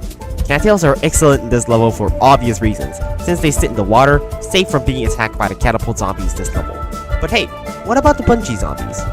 You may also be wondering, why am I not digging up the sea shroom craters in the water? Well, bungee zombies actually detect these craters as valid targets and land on them, so leaving the craters there makes it less likely bungees land on my cattails. Perfect way to bait the bungee zombies away when we don't have Umbrella Leaf. Then, throughout the level, you just keep spamming loads and loads of cattails. You have enough sun after the first flag by saving all your sun shrooms from being destroyed. That's simply how strong spamming zero cost protection plants are in this game. For the remainder of this level, you need to keep planting the puff shrooms to slow down catapult zombies. It is incredibly micro intensive, but with enough puff shroom blocking for the level should be very nice and easy. And that's going to be Air Raid completed with cattails and puff shroom spamming. High Gravity is a minigame that, as the name implies, Gravity is higher than usual in this level. All shooting plants are now affected by strong gravity, pulling their projectiles down, causing them to hit the ground and miss the zombies unless at very close proximity. Unfortunately, the modders decided to make things extra spicy with this level with the selection of zombies we've got going right here. Zombonis, dancers, screen doors, and digger zombies are all very big threats in themselves, and we'll need to neutralize them without having access to any straight shooters or lobbers. We get to see some very funny interactions with different plants because of the high gravity mechanic. The first plant I tried was cattail, and it was literally hitting itself with its own spikes. A melee ranged cattail, which as you'd expect, is not very useful compared to one that can target the entire screen. Unfortunately, there are balloon zombies this level and we need to somehow kill them. I suppose we have to use melee cattails to beat them? Yeah, well, this isn't looking too great already, is it? Now, since Starfruit pierces through the roof as we used it in the Pogo Party level, it should pierce through the roof here too, right? Well, yeah, it does, except this happens. The stars literally go downwards, like down towards the bottom of your screen, as if there is real gravity pulling them down from Earth. Makes Starfruit basically not able to shoot above or in front of itself, but only below itself. It's the most funny when the star that is supposed to be shot upwards now also goes downwards after traveling a bit up. I tried using starfruits on the uppermost row and then garlic to push the zombies there downwards. A problem with this approach is obviously torchlight zombies. Yes, garlic does move zombies when it is placed and also when it is destroyed, but it's still way too costly and has too long recharge to move just one row of zombies. So, naturally, since starfruits don't work and we have no options to choose from straight shooters as the projectiles just hit the roof floor, and then we can look through our list of plants that are possible. Not really anything seems to be usable here, is it? Obviously, gloom shrooms won't work because of torchlight zombies. Well, guess we only have cob cannons. Thankfully, using cob cannon here is much less of a hassle compared to in Unsalted, since we have access to all 5 rows to plant some flowers and not be super short on sun. Naturally, I'd bring in an efficient early game option like Potato Mine and Imitate Planturn to slow zombies down. Using the stall until Doom Shroom strategy here does not work because we don't have any way to kill off the fast zombies naturally, as all straight shooters don't work. Now, if straight shooters don't work since they fall towards the ground, does that also mean the Zombotany Peas this level won't hit our plants? Wow, for once, we avoid pea shooter hell.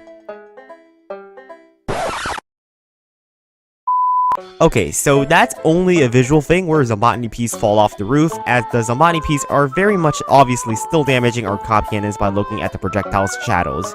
So we still have to block off the Zombotany Peas with our chump blockers of flower pots, puff shrooms, grave busters, and planterns, but it should be enough to hold them off. And then I like to use Cherry Bomb occasionally to kill off groups of torchlights that don't require cob cannons heavy damage to kill.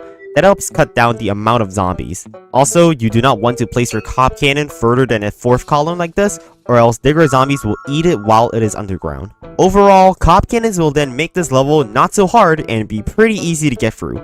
On our first attempt, we already pretty much beat the level. Way to go with cob cannon. The final wave is a little bit hectic, so be careful about that. I completely panicked and absolutely missed the gargantuars with my cob cannon shot and instead hit the ones on the top. That made one throw a jack-in-the-box zombie and instantly kill all my cob cannons. Whoops. And then, I had to painstakingly play the same level I already got to the final wave for 3 more times. One time, I screwed up against digger zombies, which killed my cob cannon.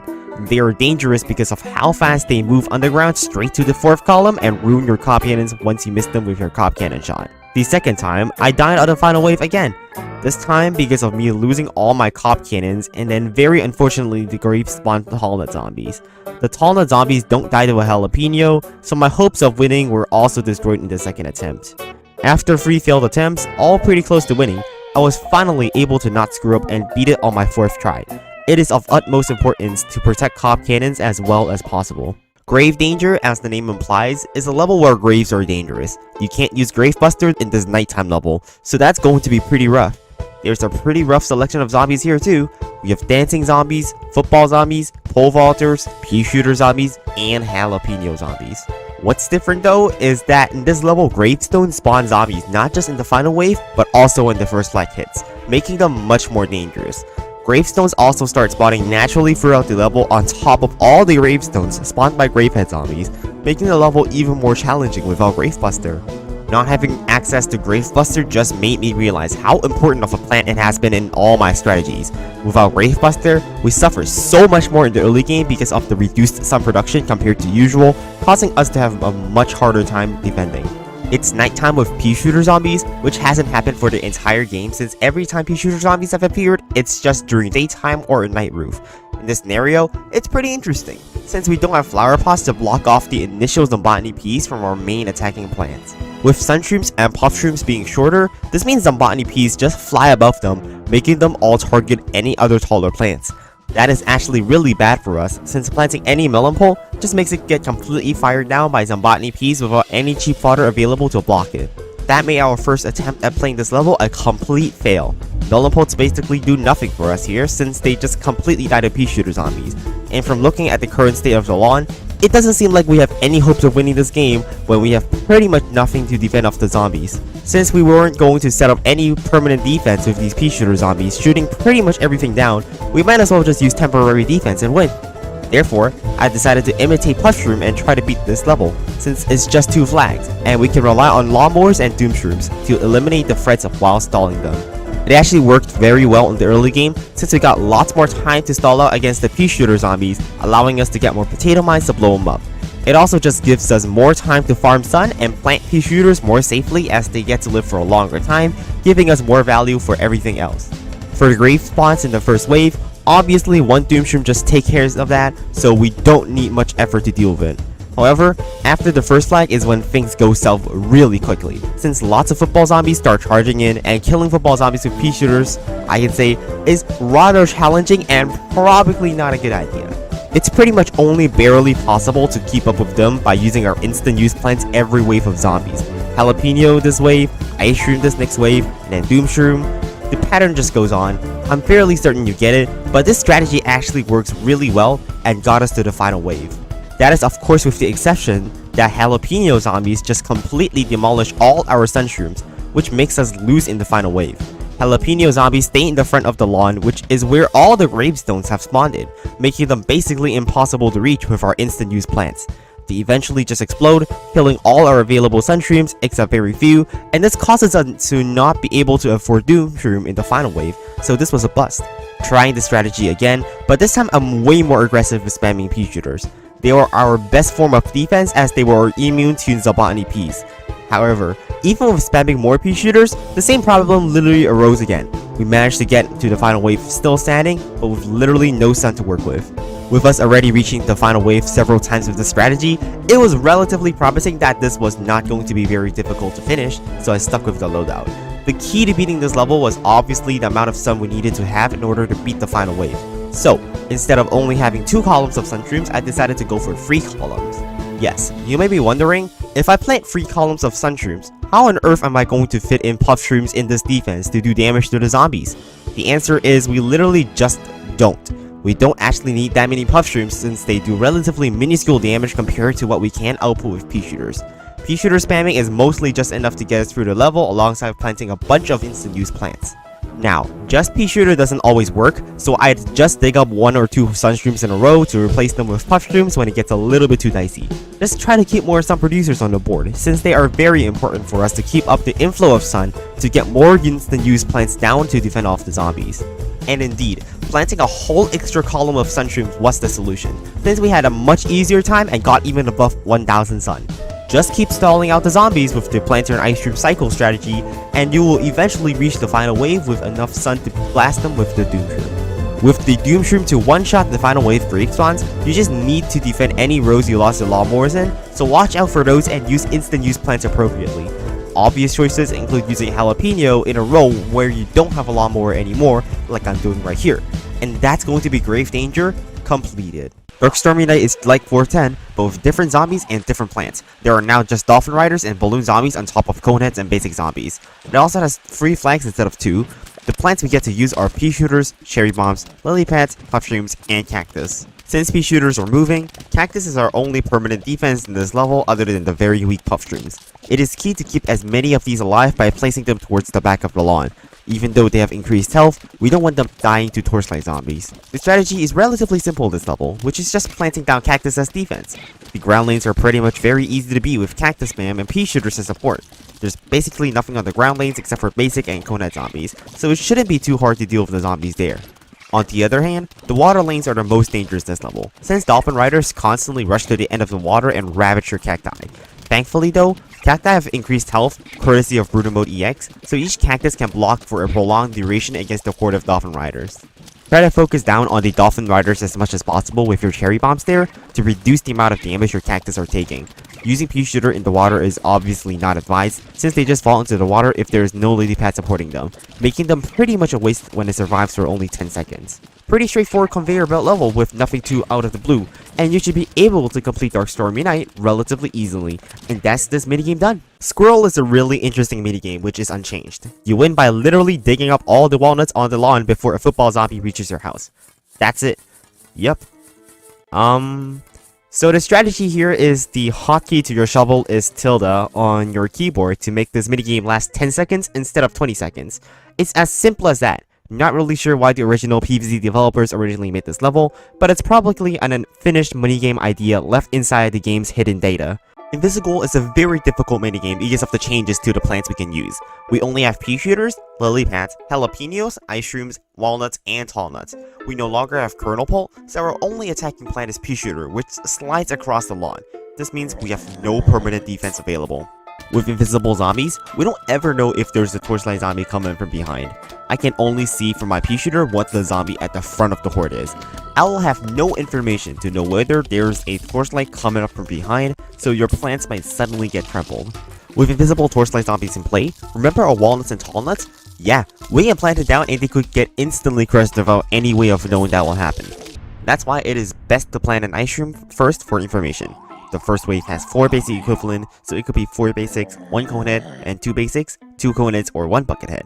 You can tell apart the conehead zombies visually because torchlight zombies move faster and ice trail zombies make ice trails, but the main problem is the buckethead zombie.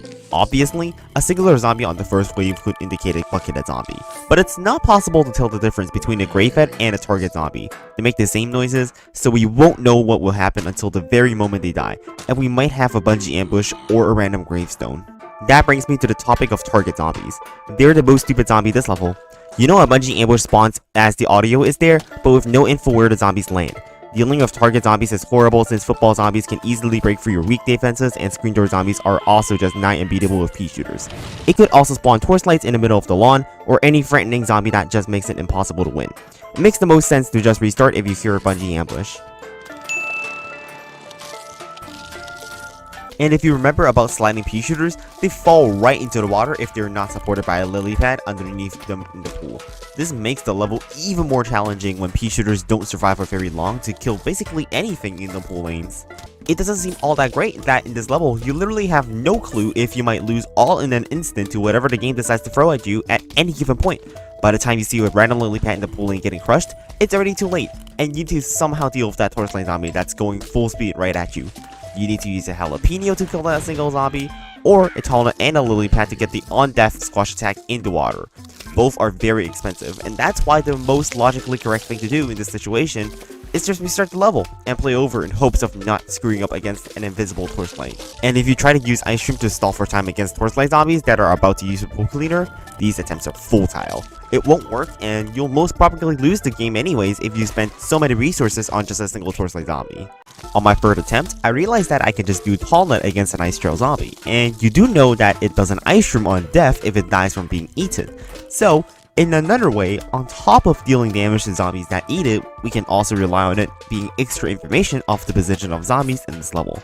Tall nuts are one of the most valuable plants in this level, from its very versatile functionality from a squash to a stalling plant to also an extra ice shroom, which is great. However, there's a much bigger problem.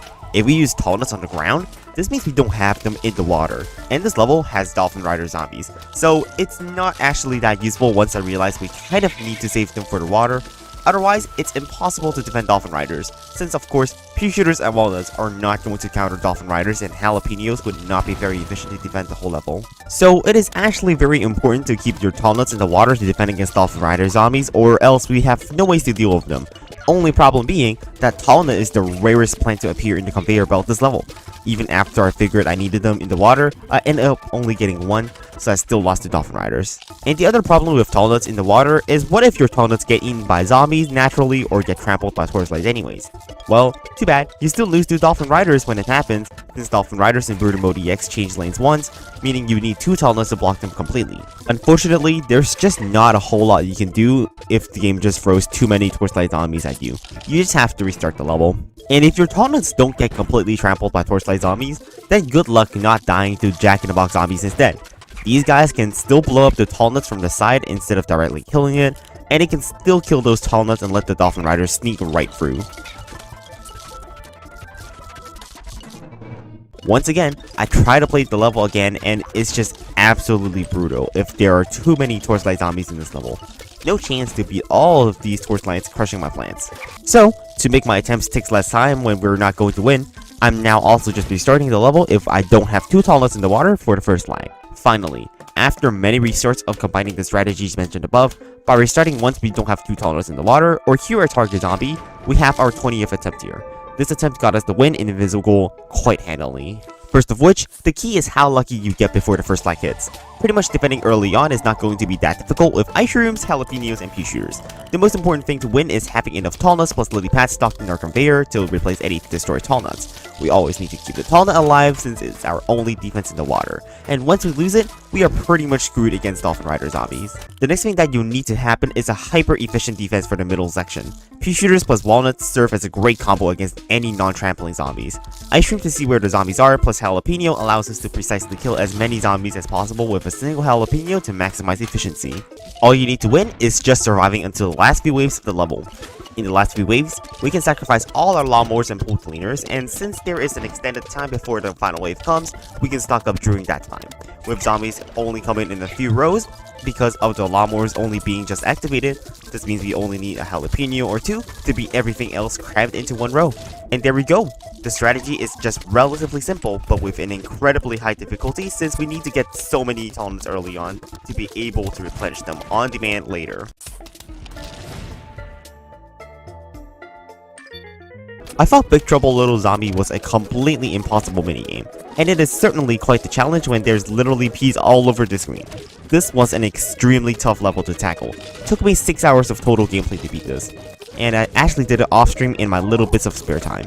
This is another conveyor belt level, and they added pea shooter zombies, catapults, and Gigorgoriantors. Zombies are still small and faster with less health. Unfortunately, because the plants are still the same, our only attacking plant this level is also pea shooter. This pattern is not so great. The thing that I learned to get over with is understanding that this level is just RNG cancer. Sometimes you just get a few walnuts in a row and end up dying to a torchlight zombie. Things like this just happen due to the inherent nature of this level being a conveyor belt level, making it rather frustrating. But it's not like getting frustrated will allow us to win. Therefore, we just have to keep trying and strategizing with better ways to mitigate that RNG cancer in this level and beat it reasonably. The early game before the second flag is fairly reasonable without much hassle to beat, primarily because pea shooters will just clear out an entire row by themselves. Zombies are also not that dangerous early on, and pea shooters plus cherry bombs will deal with them just fine then. However, the problem arises after the first flag. Snorkel zombies start to come, and spamming cherry bombs just does not win when there are snorkel zombies that spawn ambushes. Killing them with a cherry bomb just meant we had to plant another one down anyways to deal with the zombies after the fact. That just causes a loop effect for the whole duration of the level, making it stupidly hard. Once you blow up the ambush from the last snorkel zombie, another ambush is set to spawn. I also tried clogging my own conveyor belt with lily pads and walnuts so I can only get cherry bombs and pea shooters from the conveyor belt to maximize my damage output. That ended up not working since just pea shooters and cherry bombs don't do enough damage to kill off all the zombies that come. The next problem is that the amount of zombies after the second flag becomes so dense, cherry bombs no longer live to explode. What do I mean? Well, take a look at this.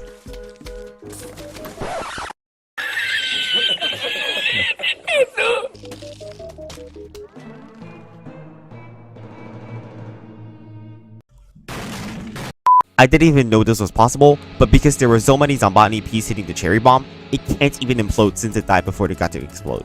Considering how many zombies there were this level, it doesn't seem even feasible to kill all the zombies with cherry bombs and pea shooters by looking at how many gargantuars there are. The way you actually win is you just need to keep lawnmowers until the second flag. Usually, if you lose a few lawnmowers, the same amount of zombies just spawns in other rows. If you use all of them at once, It will force the game to spawn less zombies as forgiveness. This simple exploit reduces the amount of zombies after the second flag to an amount that we can actually beat. It sounds easy to pull off, but it is very difficult to keep all 6 lawnmowers intact. The only attempt I managed to keep all 6 lawnmowers by the second flag was the winning attempt, so I'm going to suggest you to just restart when you can't get all 6 lawnmowers standing. I go into losing a bunch more times because of how brutal the level is. Snorkel zombies are the absolute bane to keeping all 6 lawnmowers intact with their stupidly difficult ambushes. The sheer amount of zombies that appear is just absolutely unbeatable, and it looks like we're just going to need infinite cherry bombs to kill all the zombies.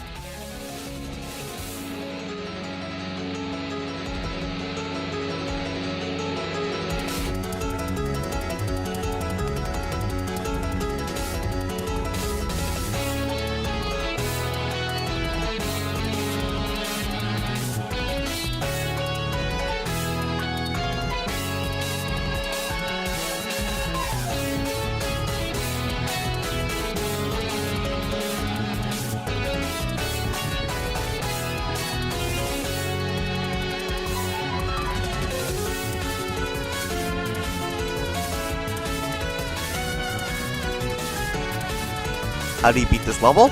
Well, it's called a whole lot of luck and not much more, to be fair and honest. You really just need snorkel zombies to not spawn too often. Then, if there are less snorkel zombies, we can just use pea shooters and walnuts in the water to kill everything in the water.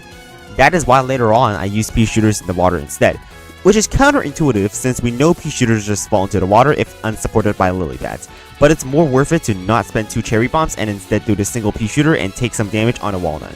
Pea shooters will kill everything after the snorkel zombie dies, at least the zombies in whatever row you planted that pea shooter. There we have it. That's the 6 lawnmowers all standing by the second flag attempt right there.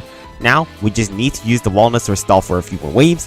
When you see that clearly stalling with walnuts will no longer work because of a torchlight zombie, stop planting everything. Don't try to defend the other rows, it's important all the lawnmowers go at once. And after that, you can see that the amount of zombies is drastically reduced and is now at an amount that we can actually feasibly beat with pea shooters. This works mostly thanks to the reduced wave separation in this level, allowing a used lawnmower to cheat and kick out lots of waves of zombies since it is time dependent. And obviously, you don't need lawnmowers to beat the final wave because no more zombies come after that, so you can't get obliterated by the swarm of pea shooter zombies. With that said and done, that's this horrible level finished. Bungee Blitz was actually surprisingly easier than I thought to beat. It only took me a few attempts to beat it after I came up with a good strategy. Here's the way I did it. The early game is pretty simple. You just plant choppers at the 4th column and pumpkins to protect them. But more importantly, when you see a Gravehead zombie, you have to plant a flower pot in front of your chopper to keep them away from the 5th column so you can plant there later. If there's the torchlight zombie that comes and your chopper is still digesting, or a pole vaulter jumps over your chopper, that's perfectly fine for us to use a cherry bomb. One very important thing to do is to stall out the time before the first flag hits. Stock up 4 flower pots in your conveyor belt, so the chance that pots appear in the conveyor belt decreases. This increases our chance of getting chopper in the conveyor belt, and this lets us plant extra choppers in the 1st and 2nd column. This is the difference maker that makes this level beatable by simply getting a bunch of backup choppers for the later part of this level. After which, throughout the level, you need to be aware of where torchlight zombies may come. If you see one coming and your choppers are digesting, dig up the chopper and plant a new one, or just dig up the chopper and plant a cherry bomb. It's very important you do not let the zombies pass the 4th column so you have sufficient space in the future, and that you keep the Graveheads as far away as possible. Throughout the level, you just need to keep an eye out for when you need to dig up your chopper in the 4th column and replant another chopper or a cherry bomb.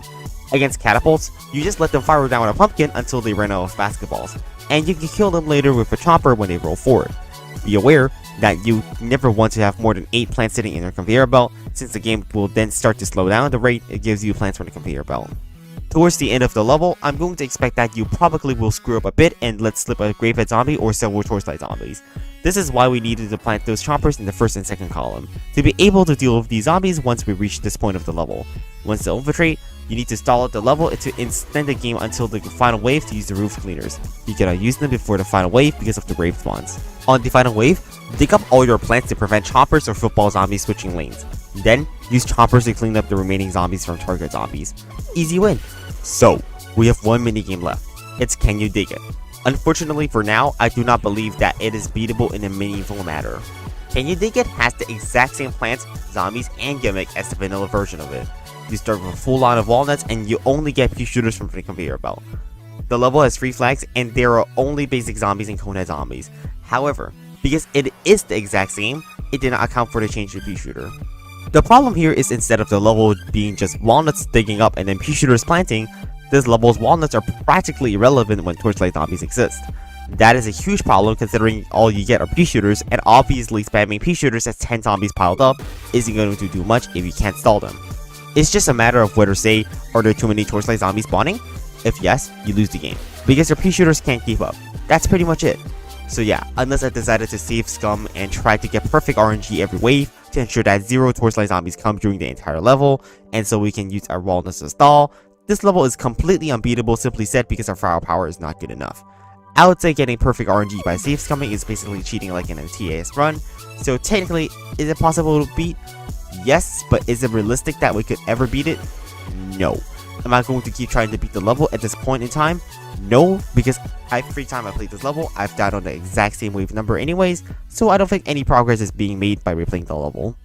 It's time that we conclude our journey in the Brutal Mode EX mod, the mod that makes Plants vs Zombies much more difficult. Just like any Outer Tower Defense game, Brutal Mode EX mod has its fair share of towers that are stronger than others, and some towers that are outright garbage. Today, I will give my opinion on what these best plants are and rank them in a tier list. If you haven't watched Brutal Mode EX before, I suggest you watch the previous parts before watching this tier list, so you would have more of an idea of what changes have been made to the plants in this mod. With that out of the way, let's get right into the tier list. I won't include these plants in my tier list as they do 2 specific things and are too unique from other plants, so they aren't really comparable to other plants. Gold Magnet is the worst plant in Brutal Mode EX, because it does the exact same thing as it does in vanilla. I'm not exactly sure why the developers decided to remove its ability to amplify and increase the amount of sun you make from regular Brutal Mode, but sucks to suck. Scaredy Shroom now costs 0 sun in Brutal Mode EX, but it is one of the worst plants in the game. Okay, it costs 0 sun, but you need to spend 4 sun by clicking on it to make a shoot a spore. Yeah, that's right, 4 sun for a single hit. So you're telling me I have to spend 40 sun to kill a basic zombie. That is an absolutely terrible cost to damage ratio. It's also terrible as a 0 sun chump blocker since it has a slow recharge and low health. Having to constantly click the Scaredy Shroom to make it shoot is also a huge problem since you can't do anything else while clicking the Scaredy Shroom. All of these reasons combined is why Scaredy Shroom is one of the most useless plants in this game, ranked only above Gold Magnet. Gloomshroom is another notably useless plant in Brutal Mode EX. I'm not sure if you're aware by now, but a zombie with a lawnmower as its head exists, which instantly trample plants. Unfortunately, Gloomshroom falls victim to this one zombie alone. They have to be very close to zombies to shoot, so a torchlight would have probably trampled the Gloomshroom before it got to attack again. Gloomshroom ends up doing nothing for the most part, and there's just really nothing to use it for. Digger zombies don't even dig to the end of the lawn anymore or eat from behind. Gloomshroom is deserving of the F tier placement of useless plants in Brutal Mode EX. We're now out of the category of useless plants, but Hypnoshroom is still really bad. Just like in vanilla and regular Brutal Mode, this plant is useful for 2 levels after you unlock it, and then you ditch it because of the other mushroom plant that nukes the whole board. It's only useful to counter football zombies, but hey, it's still more useful than our F tier plants. Cabbage Pole is the definition of bad. Its ability to do more damage to zombies of higher initial health is a huge drawback since it now does less damage to zombies of less health.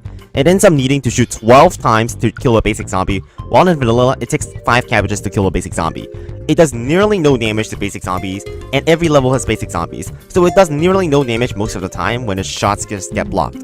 It also has a slow recharge and costs 125 sun, making it an even worse option compared to many other plants. The one very specific scenario that this plant is usable is when the level has no basic zombies.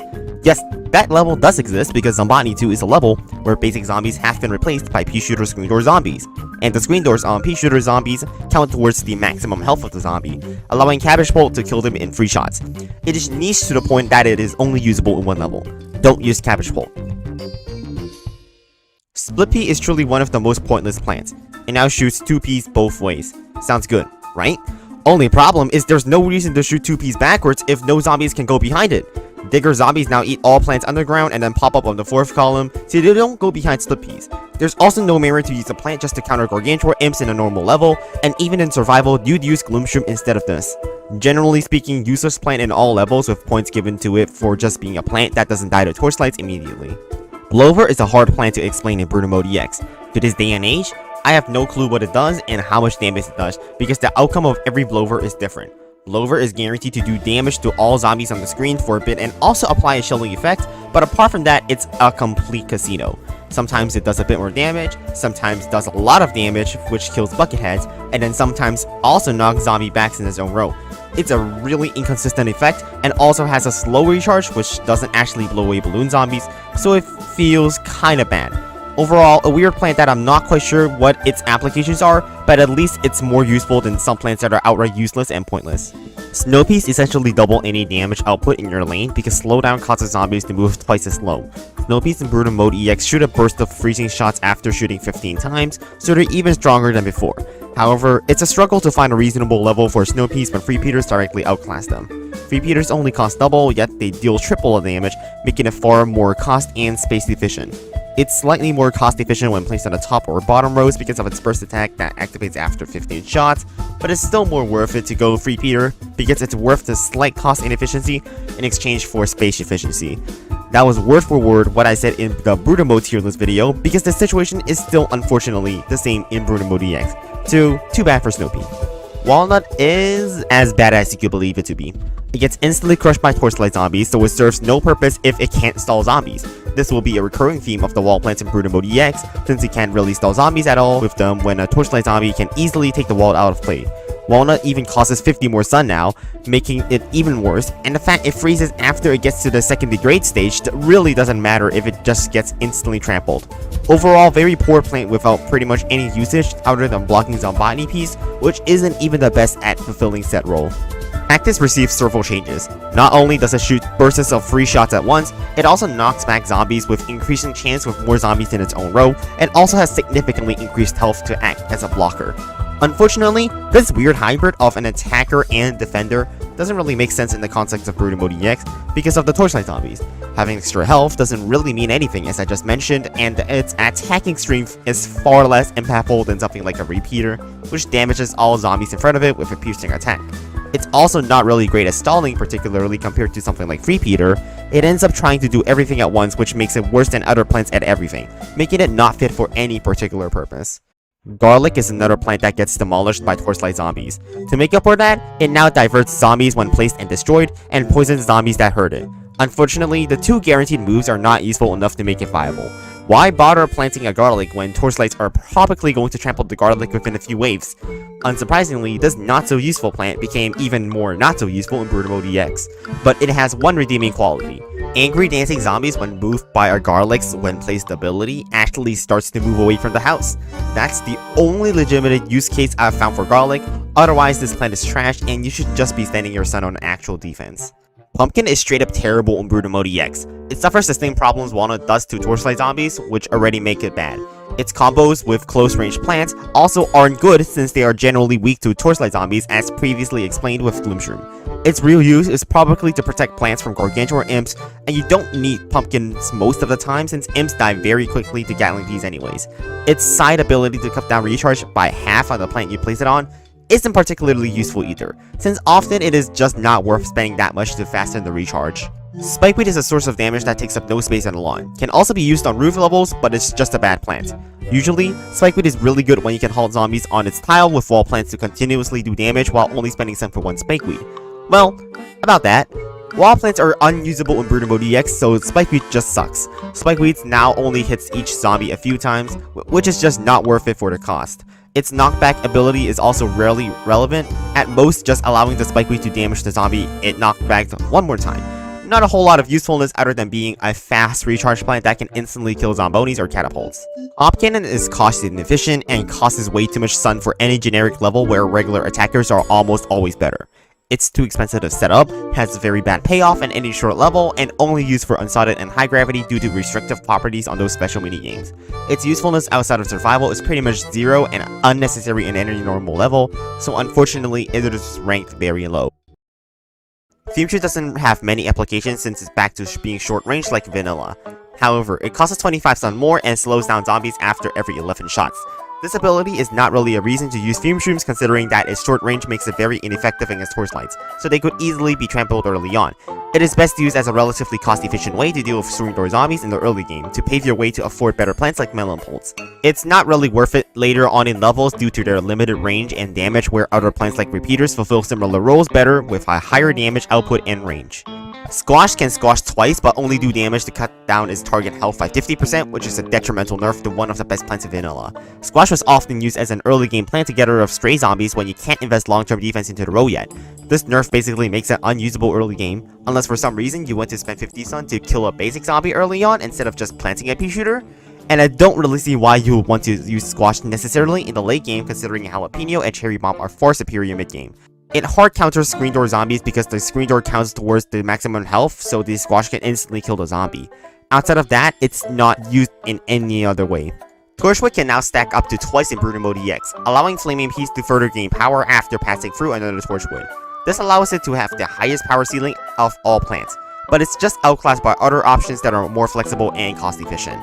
Repeaters only cost 2 Torchwoods combined, can be used as early game defense, and still basically do double damage to zombies' effects by slowing them down to half speed. Torchwoods have a higher power ceiling, but by the time you can stack Torchwoods, you have probably already won the level without the higher power ceiling provided by Torchwoods. Marigold now generates random colored sun that give different effects. It is an extremely tough plant to rate overall since it is super swingy and unreliable at critical moments. I think it is not that useful because of its slow recharge time and not very good outside of getting the blue sun to freeze the zombies repeatedly. I can see why you would want Marigold on Survival Endless because it's basically an unlimited amount of ice shrooms, but other than that, it's just a less flexible ice shroom or planter. It really boils down to the fact that you can't really consistently get what you want from Marigold without having a lot of them down, which is really difficult with its very slow recharge.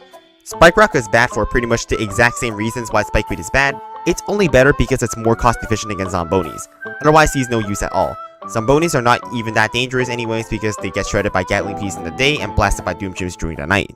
Tallnut is the plant with the most abilities. It can block pole vaulters and dolphin riders, damage zombies that eat it, turn into a squash when trampled, and free zombies after being eaten.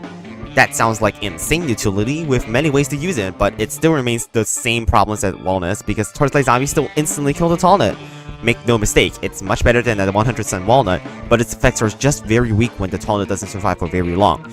Getting the item on death effect from a Tallnut might as well be impossible because there's very little chance it gets eaten all the way through before a Torchlight tramples it. Its very long recharge also severely limits its flexibility, since you often cannot plant them fast enough to defend against zombies from all rows. It's not a great plant, but it will contend with Umbrella Leaf to block some botany peas, because it also protects you against Dolphin Riders as an upside. Rompers are significantly worse off from where they were in Brutal Mode since it's a close range plant, which automatically makes it a bad plant against Torchlight zombies. However, it functions very well to get zombies off its own lane, as its bad breath after devouring diverts zombies, making them a better garlic in most situations. It also devours relatively quickly, and its ability to reach out and eat zombies in the lanes above or below it allows it to be flexible where you want to plant to save from danger. Unfortunately, their very long recharge hampers our ability to plant more than a few down every level, making it not really worth a whole slot since we can't get a lot of upside from it. Umbrella Leaf is overall the best wall plant. Although costing the same amount and having a longer recharge time, it can deflect Zombotany Peas and also has a lot more health. This makes it very versatile since most of the time, you're only using wall plants to block pea shooter zombies thanks to Torchlight zombies existing.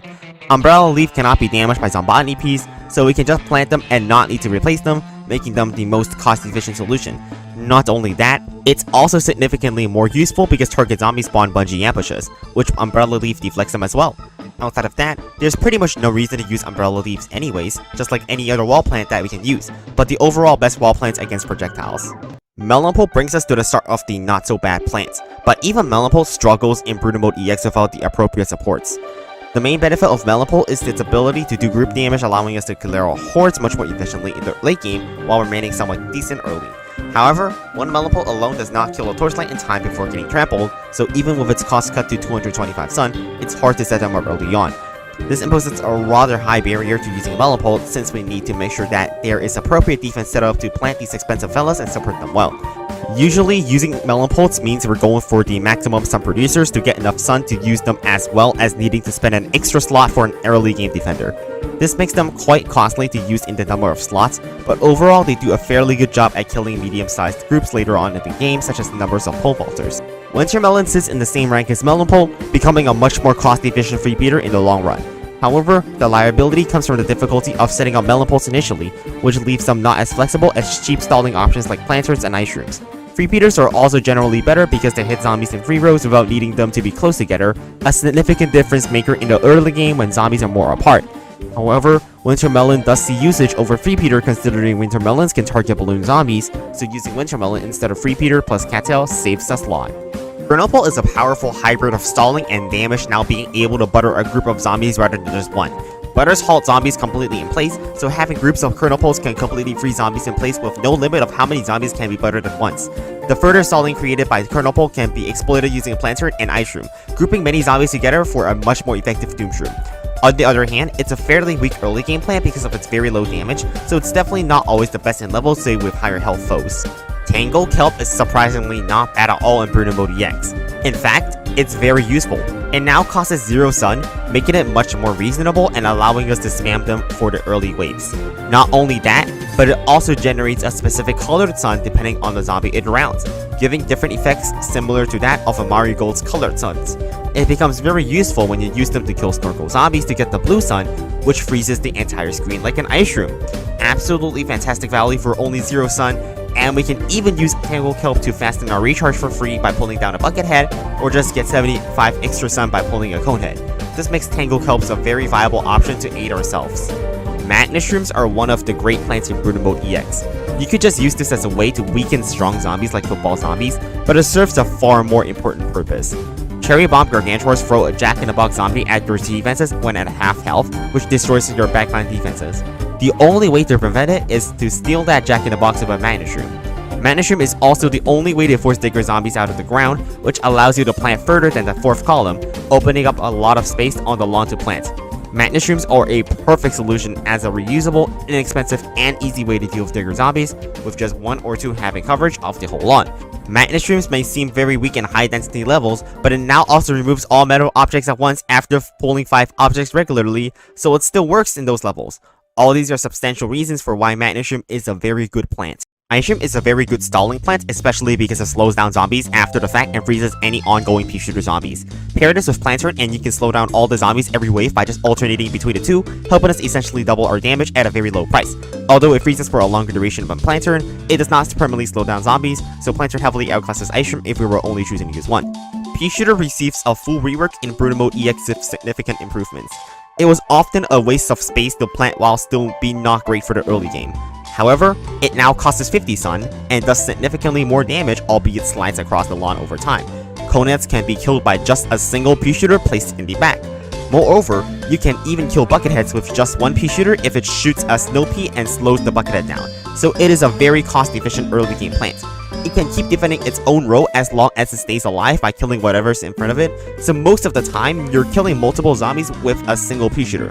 It also helps to temporarily add damage to a lane, assisting even later on with the benefit of immunity to Zombotany peas and squash zombies, making it very powerful and versatile. Potato Mine now costs 50 sun, but when planting one Potato Mine, you get another in the same column but in a different row as the first Potato Mine.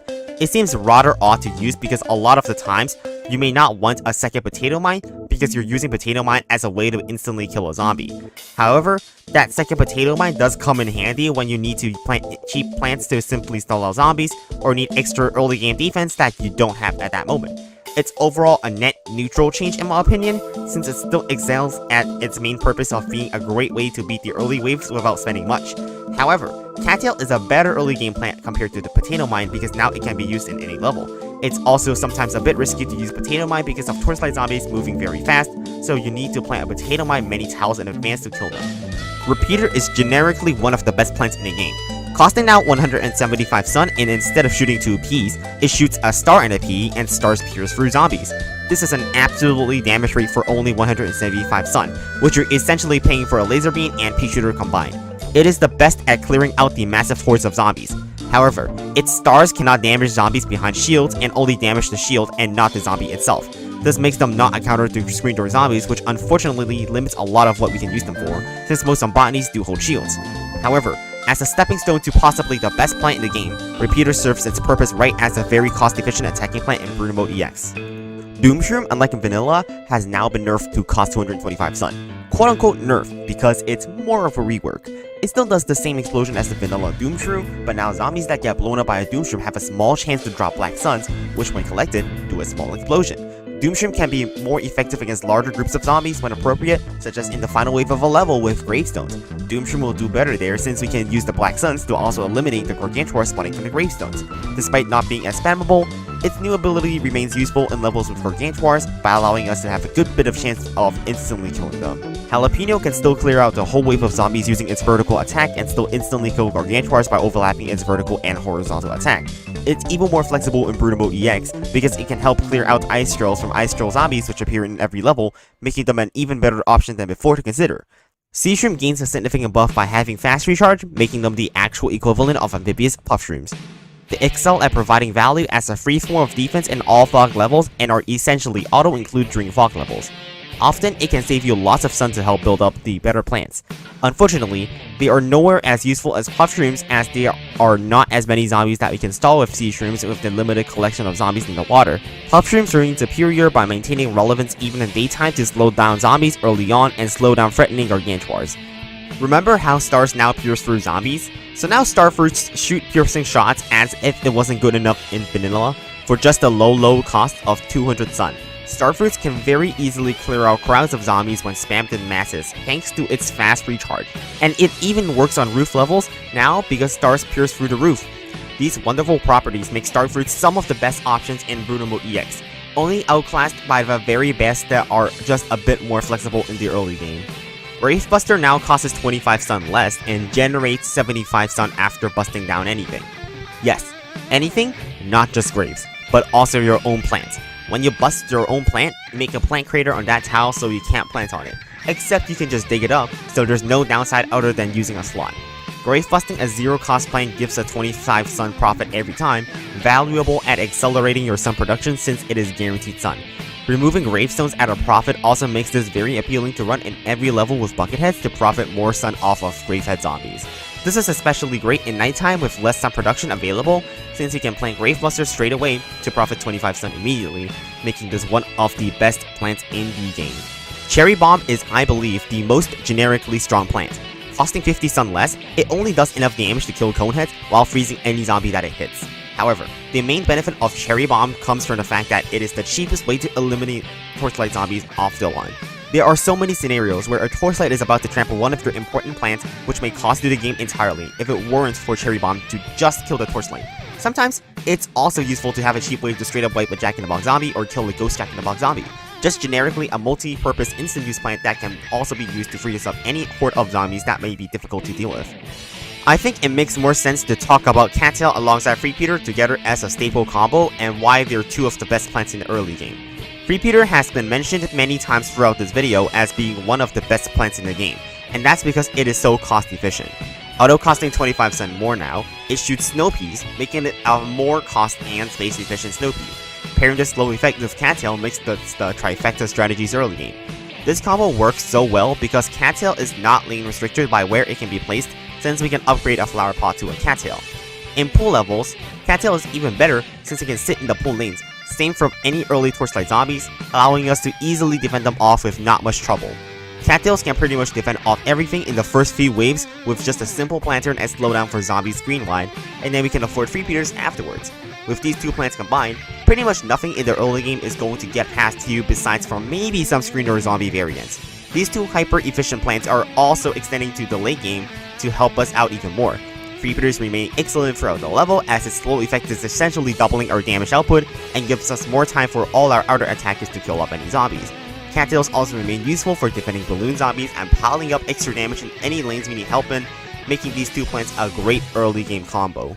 Puffshroom is at its former glory returned by Brute Mode EX. It is unchanged from vanilla, so unsurprisingly, it remains one of the best plants in the game as a free form of defense. These are so important in so many levels thanks to its interaction with Gravebuster, allowing us to cheat out extra sun availability in the early game. Otherwise, I'm fairly certain I do not need to explain why Puffshrooms are broken.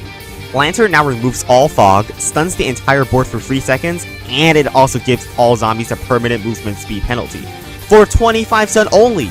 by golly, is that an insanely overpowered ability to slow down the whole screen of zombies for 25 stun. And did I even mention that it stacks infinitely? Yeah, that's right. We can imitate Planter to make zombies not just slower, but even slower.